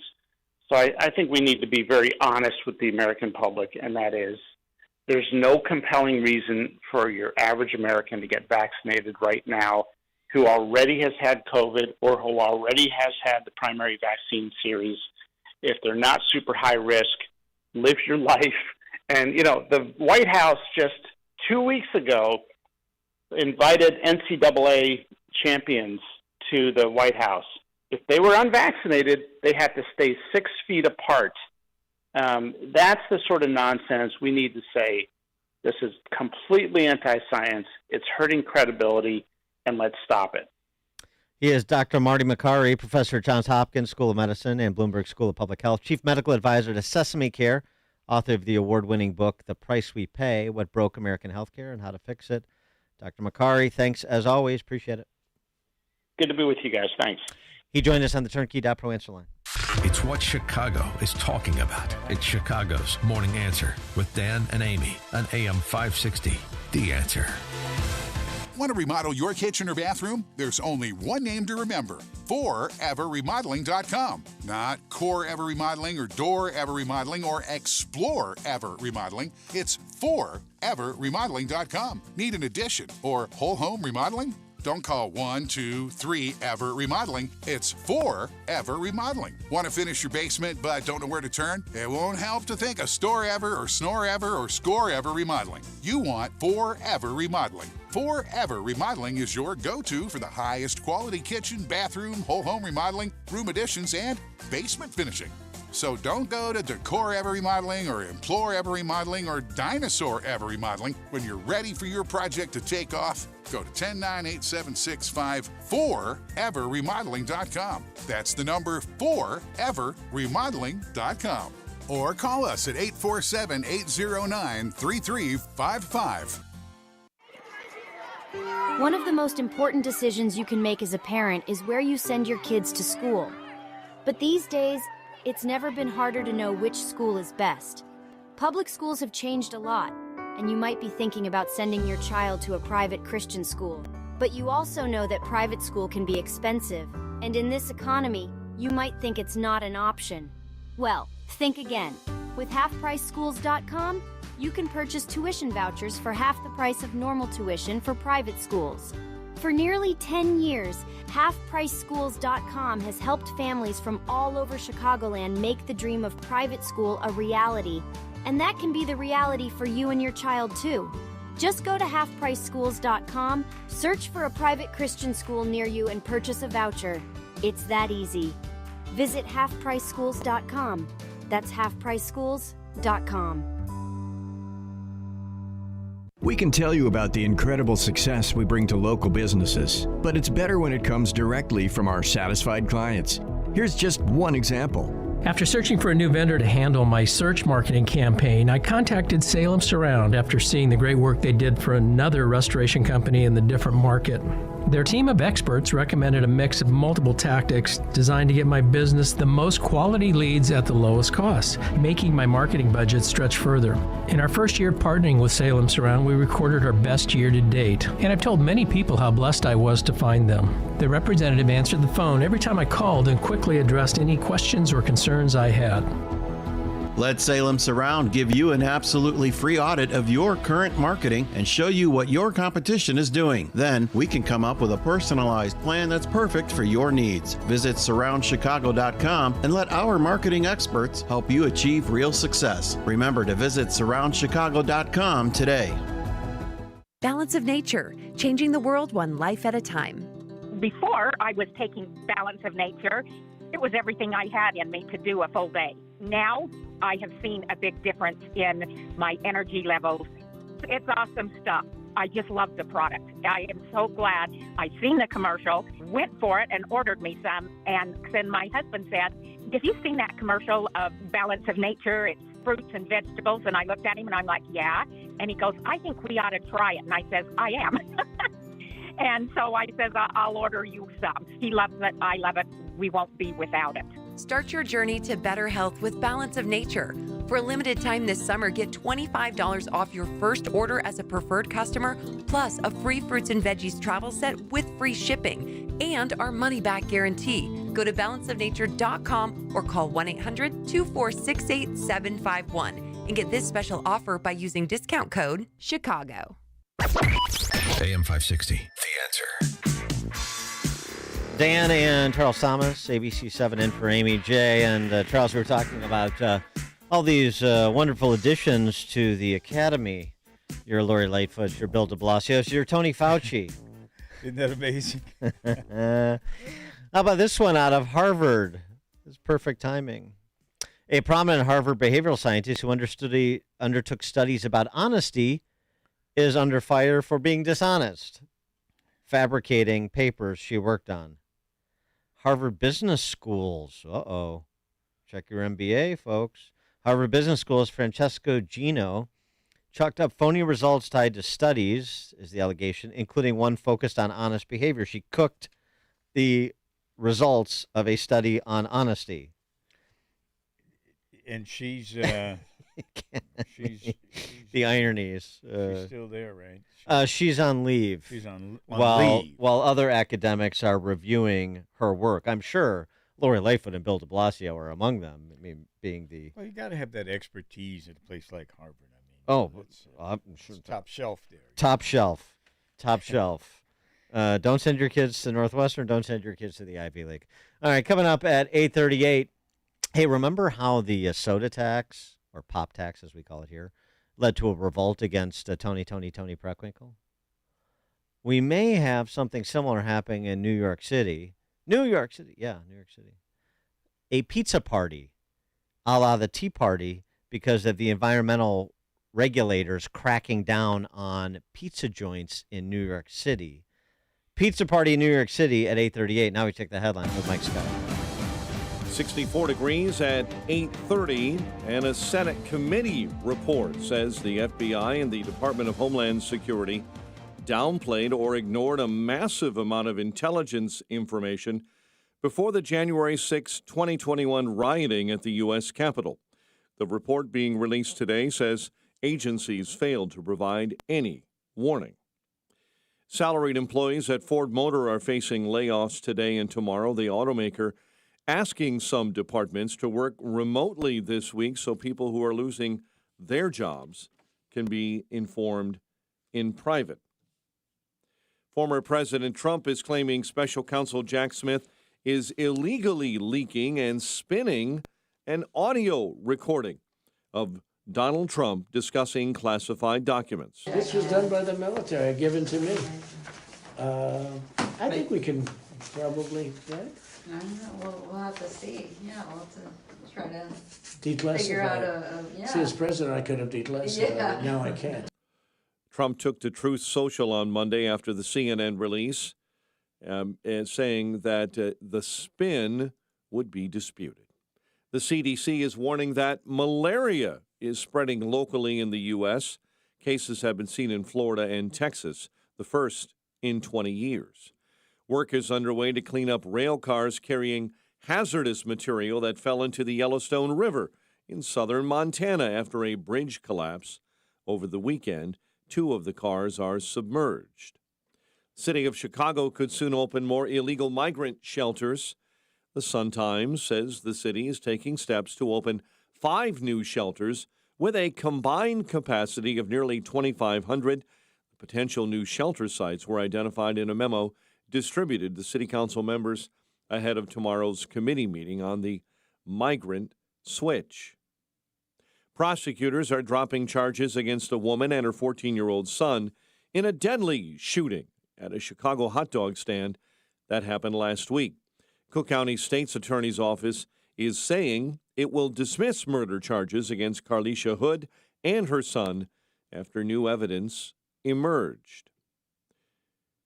Mayor Brandon Johnson in the city's Office of Budget and Management is holding a series of budget roundtables next month at several community colleges. Meantime, Johnson kicked off a summer jobs program yesterday. We're making significant increases in this year's program with a projected 2,000 additional jobs for our young people throughout the city of Chicago. The program expects to employ as many as 24,000 young people. U.S. Medical Glove Company is buying the vacant Motorola building in Harvard. The community hopes the acquisition will bring several jobs to the region, over 500, maybe as many as 1,000. Former Motorola space on Route 14 has been vacant, empty, for more than 20 years. White Sox lost to the Angels on a wild pitch in the 9th inning, a 2-1 loss in Los Angeles, while the Cubs are back at Wrigley hosting the Phillies tonight. The news, a service of Bank of America with powerful digital solutions for local and global businesses, so you can make every move matter. Visit bankofamerica.com/banking-for-business to learn more. A check of traffic and weather on the way next on AM 560. Mike Gallagher explains Trump's surge. Sunday morning shows yesterday, they're all in various levels of hysteria over Trump. They cannot figure out why he keeps surging in popularity. They don't even understand it. Newsflash, Americans are rejecting the politically motivated prosecution that he's undergoing. The Mike Gallagher Show, weekdays at 9, right before Dennis Prager at 11 on AM 560. The Answer. You know when you start up a motorcycle and you hear it go vroom, vroom, vroom when it takes off? I was losing that. I was losing my energy. I started using Balance of Nature about 1.5 years ago. Noticed the results immediately, and I went, oh my gosh, this works. This is what I've been missing all my life. I missed my va-va voom. I got it back. Start your journey to better health with Balance of Nature. Call 1-800-246-8751 or go to balanceofnature.com. For a limited time this summer, get $25 off your first order as a preferred customer, plus a free fruits and veggies travel set with free shipping and our money-back guarantee. That's 1-800-246-8751. Go to balanceofnature.com or call 1-800-246-8751 and get this special offer by using discount code CHICAGO.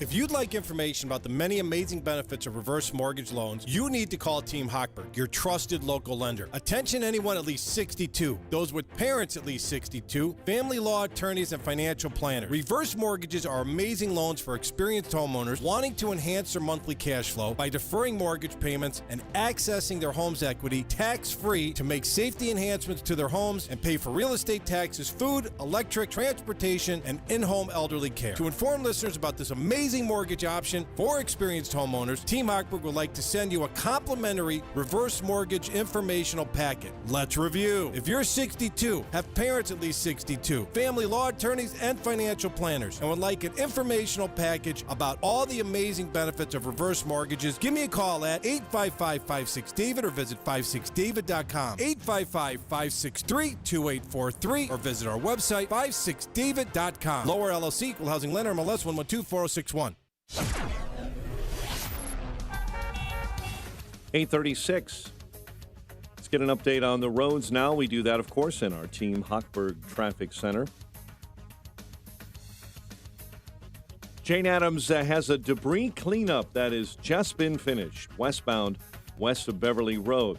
But debris shows up on the tri-state this morning, northbound between St. Charles and Irving Park. The debris was scattered by a semi and is blocking 2 lanes. DuSable Lakeshore Drive jammed up on the southbound side between Wacker and Roosevelt. Dan Ryan Express lanes jammed solid between the Skyway and the Stevenson. Chicago's Morning Answer with Dan and Amy continues next. AM 560 Weather Center forecast. Hazy sunshine, high 75, mainly clear and 60 overnight. 64 at O'Hare. Next news at 9. Chicago's Morning Answer with Dan and Amy continues next on AM 560 The Answer. Listen to AM 560 The Answer online at 560theanswer.com, on the AM 560 mobile app, on your Alexa-powered smart speaker, and on TuneIn, iHeart, and on Odyssey. Now, from the Signature Bank Studios, this is Chicago's Morning Answer with Dan Proft and Amy Jacobson. Only the biggest stories, only the biggest guests, and only the biggest opinions. This is AM 560, The Answer. Top of the morning, Dan, and ABC 7 political reporter emeritus Charles Thomas in for Amy J. Yep, and enjoying every minute of it, man. We're enjoying having you. This is a great show, man. I love this show because, you know, it's as I've called it, an island of sanity. We try. We do what we can. And, you know, it's funny. You never know where the revolt will come from. You never know what will snap people from insanity to sanity. I mentioned Tony Preckwinkle's pop tax back in 2017. Were you surprised how that was received back then? How much of a response it generated? Oh, no, I wasn't surprised at all because I am a... Of all the taxes, that one... Well, yeah, but because it just reached the point of ridiculousness. You know, and everybody can relate to it. Everybody can relate to it. And, boy, people have been drinking pop or some variation of it all their lives. And then suddenly you want to tax it? And then the ridiculousness of it extended to sugar-free pop. Right. She wanted to tax that, too. I thought this was a sugar tax. I know at the time. That's right. Yeah, we were calling her Queen Sugar. I remember that. I stole that. I was using that for a while, too. Queen Sugar? Queen Sugar, yeah. That's a good one. Yeah, right. This was, you know, up there with, like, Ed Burke wanting to declare war on trans fat. Yeah. That sort of thing. And I think it really, I think it destroyed her campaign for mayor, which happened later, shortly thereafter. Well, maybe. Yeah, right. Well, maybe we have something like that going on in New York City, like the pop tax happened in Cook County, and that was short-lived, as 4 months. Just the immediate reaction. Unfortunately, it wasn't sustained, and of course, nobody was held accountable. That's the key piece of it.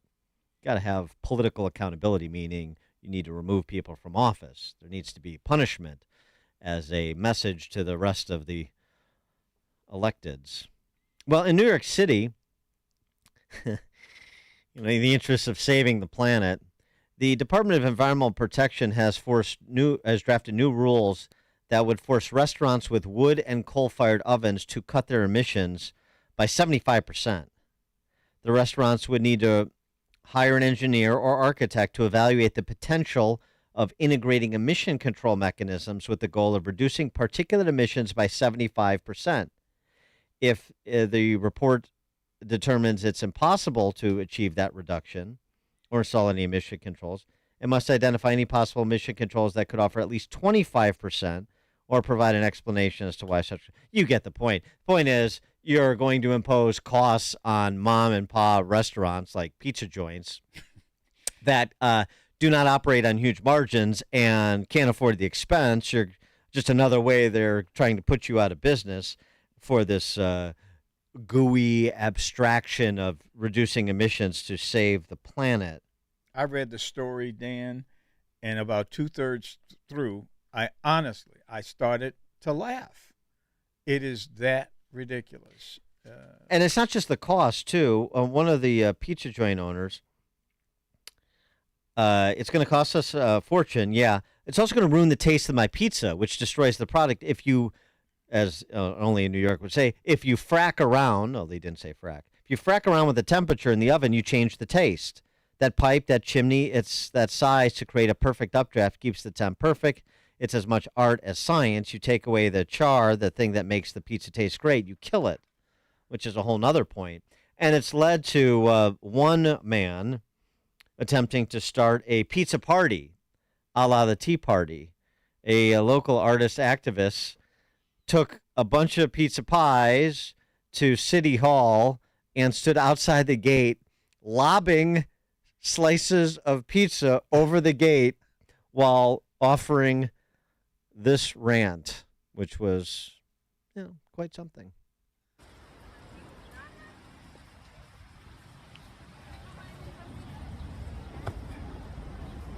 Oh, God. Pizzas for the mayor. Oh, my. Pizzas for the mayor.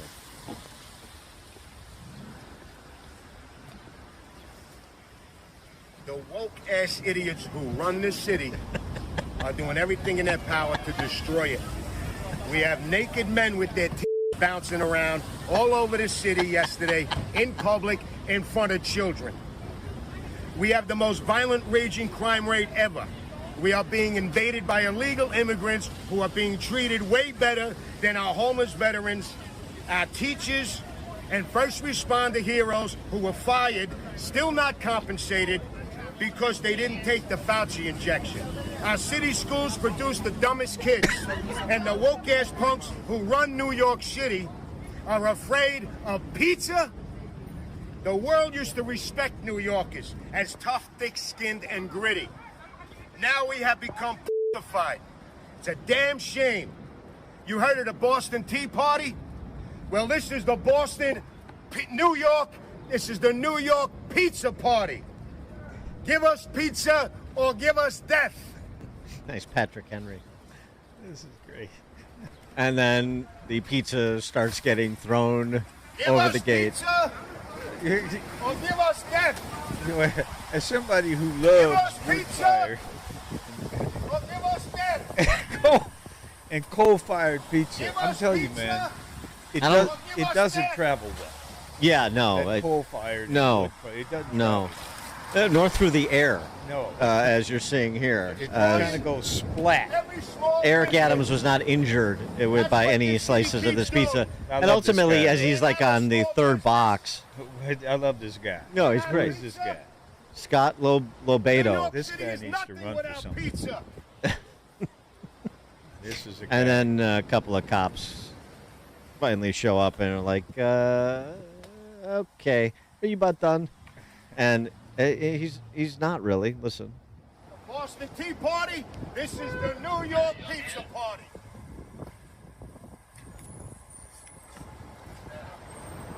Gotta I got to do my thing, man, he says to the cops. A nice performance art. 312-642-5600. Turnkey.pro answer line. 64636DA. Turnkey.pro text line. I mean, if it's happening in New York, this regulation, you can expect that somebody on the city council here will propose it. Yeah. So yeah, that definitely will. Will you join the New York pizza party? Even in solidarity, I don't know. Maybe, boy, you know, if you did like oven grinder, you start throwing those pizza pot pies. You know, there's some weight there. Yeah, you could really grinder a little bit better than a slice. Yeah, there's those flimsy slices. Yeah. Or something else. Something else we could start a revolt around. If it's not pop, if it's not pizza, I don't know. I have to think about that. I mean, it's hard to throw your home around, you know, if you wanted to protest property taxes.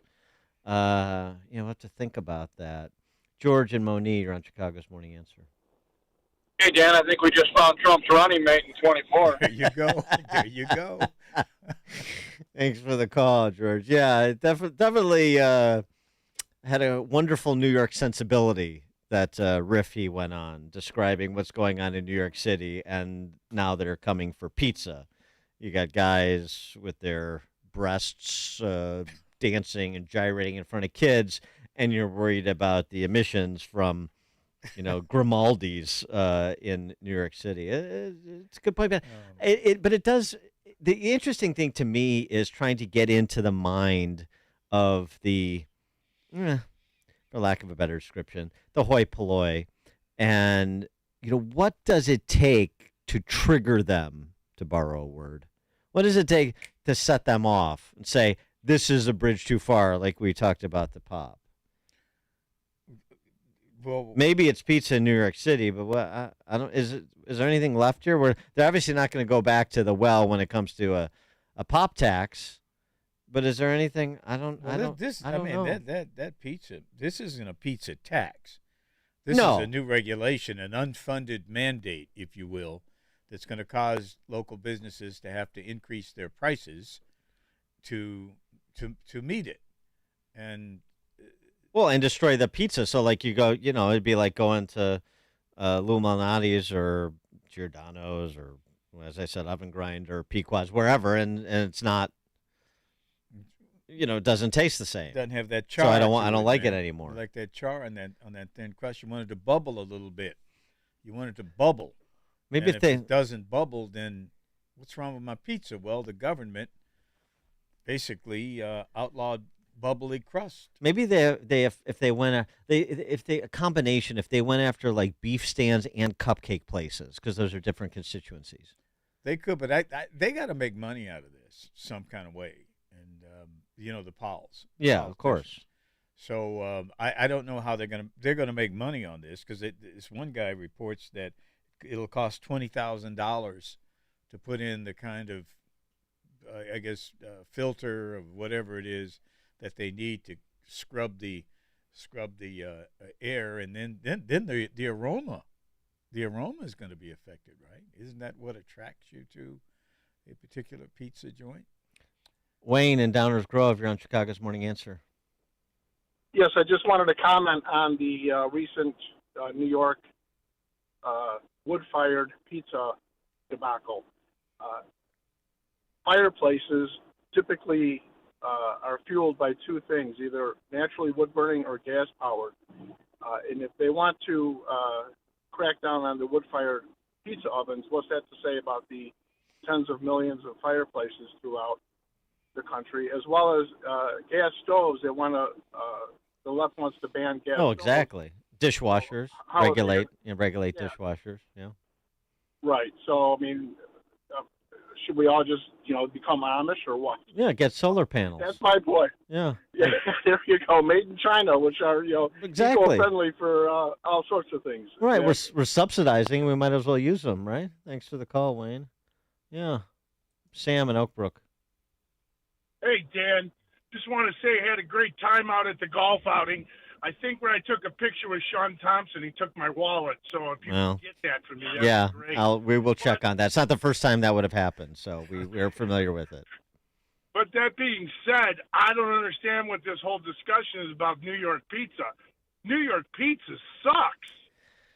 Yeah, I hear you, Sam. Thanks for the call. I agree with you, but, we're trying to stand in solidarity with the revolt that may or may not be starting in New York over this regulation. So because they're coming for Chicago.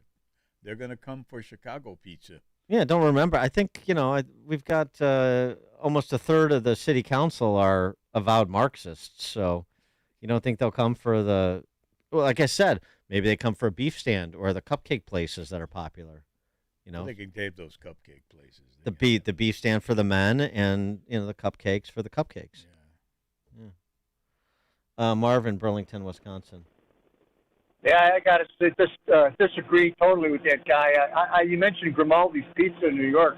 I don't know if it's the same one. I think it is, but they have a restaurant in Brookfield, Wisconsin, just outside of Milwaukee, and I got to say that it's awesome. It's they have a 4-cheese pizza there. It's like heaven. Smooth, creamy. It's thin crust, but it's with charcoal. And they make them with the oven, and I got to say it's some of the best I've ever had. Yeah. Let alone their cheese. Yeah, they've got homemade cheesecake in there that's to die for too. All right, they got to go after the cheesecake too. Yeah, you're watching your weight. Don't go.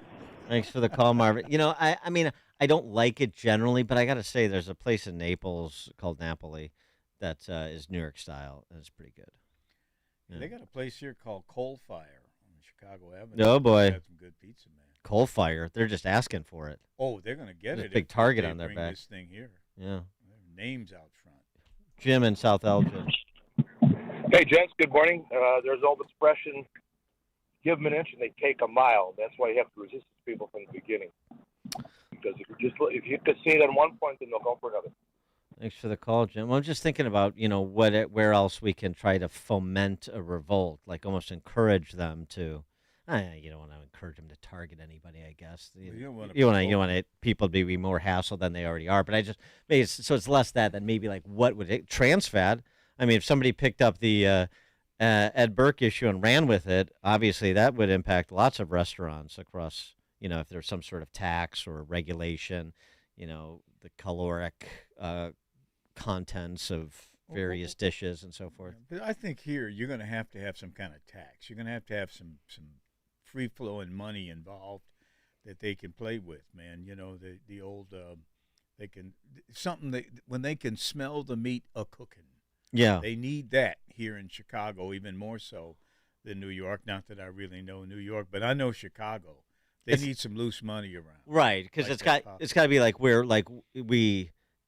aligned against your interests. Like we tell you not to do something that we know you're going to do, and then we smoke cigarette tax. Oh, absolutely. For example, yeah. Don't gamble. That's gamble, but we're counting on you. We've got this expectation of the money we're going to have to spend on the things we like to spend on. Michelle, Hickory Hills. Hi, I just want to say that identify as a gas burning stove. You identify as one? Yes, right. I do. Well, then you maybe get a color on the flag. Thanks for the call, Michelle. Well, maybe that's the way to get exempted. Nick, Northwest Side. Yeah, thank you. I was saying that I feel like we're being sandwiched between the lefties on the left coast and the extremists on the east coast. And you have a great co-host there. Did you say sandwich or sandwiched? Well, maybe both. Yeah, right. Actually, I did say sandwiched. All right, very good. Okay, thank you. And why do I have the feeling we're going to try to outdo them? Yeah. Right now, man, we're going to try to outdo them with what we got going right now. Tom in Blue Island. Hey, good morning, Dan. Good morning, Charles. Dan, you properly chastised me the other day in talking about golf. I brought up the word shank. Don't say that word. I want to properly chastise Marvin from Burlington when talking about pizza using the word creamy. I think he was referring to the cheesecake. Or was he referring to the cheese on the pizza? I don't know. All right. Well, anyway, Scott Lombardo's doing his part in New York City, so we need to support his one-man revolt, see if it grows, and then maybe that could commute to the Midwest as well. The stories you need to know to start your day. This is Chicago's Morning Answer on AM 560. The Answer. You know when you start up a motorcycle and you hear it go vroom, vroom, vroom when it takes off? I was losing that. I was losing my energy. I started using Balance of Nature about a year and a half ago. Noticed the results immediately, and I went, oh my gosh, this works. This is what I've been missing all my life. I missed my va-va voom. I got it back. Start your journey to better health with Balance of Nature. Call 1-800-246-8751 or go to balanceofnature.com. For a limited time this summer, get $25 off your first order as a preferred customer, plus a free fruits and veggies travel set with free shipping and our money-back guarantee. That's 1-800-246-8751. Go to balanceofnature.com or call 1-800-246-8751 and get this special offer by using discount code CHICAGO. Are you considering a unique way to enhance your investment knowledge this year? Then sign up today for the all-inclusive Eagle Financial Publications Cruise. Along with our trusted partner, The Money Show, we're setting sail this December to explore some of the most beautiful and unspoiled destinations in the Caribbean. But this is no ordinary vacation. It's a chance to learn from top Eagle financial experts like best-selling authors George Gilder, Mark Skousen, and others who will be hosting a series of workshops and seminars throughout the trip. Imagine lounging on the sun deck while discussing investment strategies with like-minded individuals, or enjoying a gourmet dinner at the same table with one of our leading financial authorities. This once-in-a-lifetime cruise is a perfect way to combine education and relaxation to achieve your investment goals. This cruise will sell out quickly, so visit EagleFinancialCruise.com today to learn more and to secure your cabin. That's EagleFinancialCruise.com. Eagle Financial is a division of Salem Media Group. Are you growing your manufacturing team this year and need new employees? Turn to Monarch Technical Services. They've been leading the Chicago staffing industry for manufacturing and engineering since 1987. You'll appreciate their vetting process. They meet every candidate in person to interview and test for specific skills. Monarch assesses experience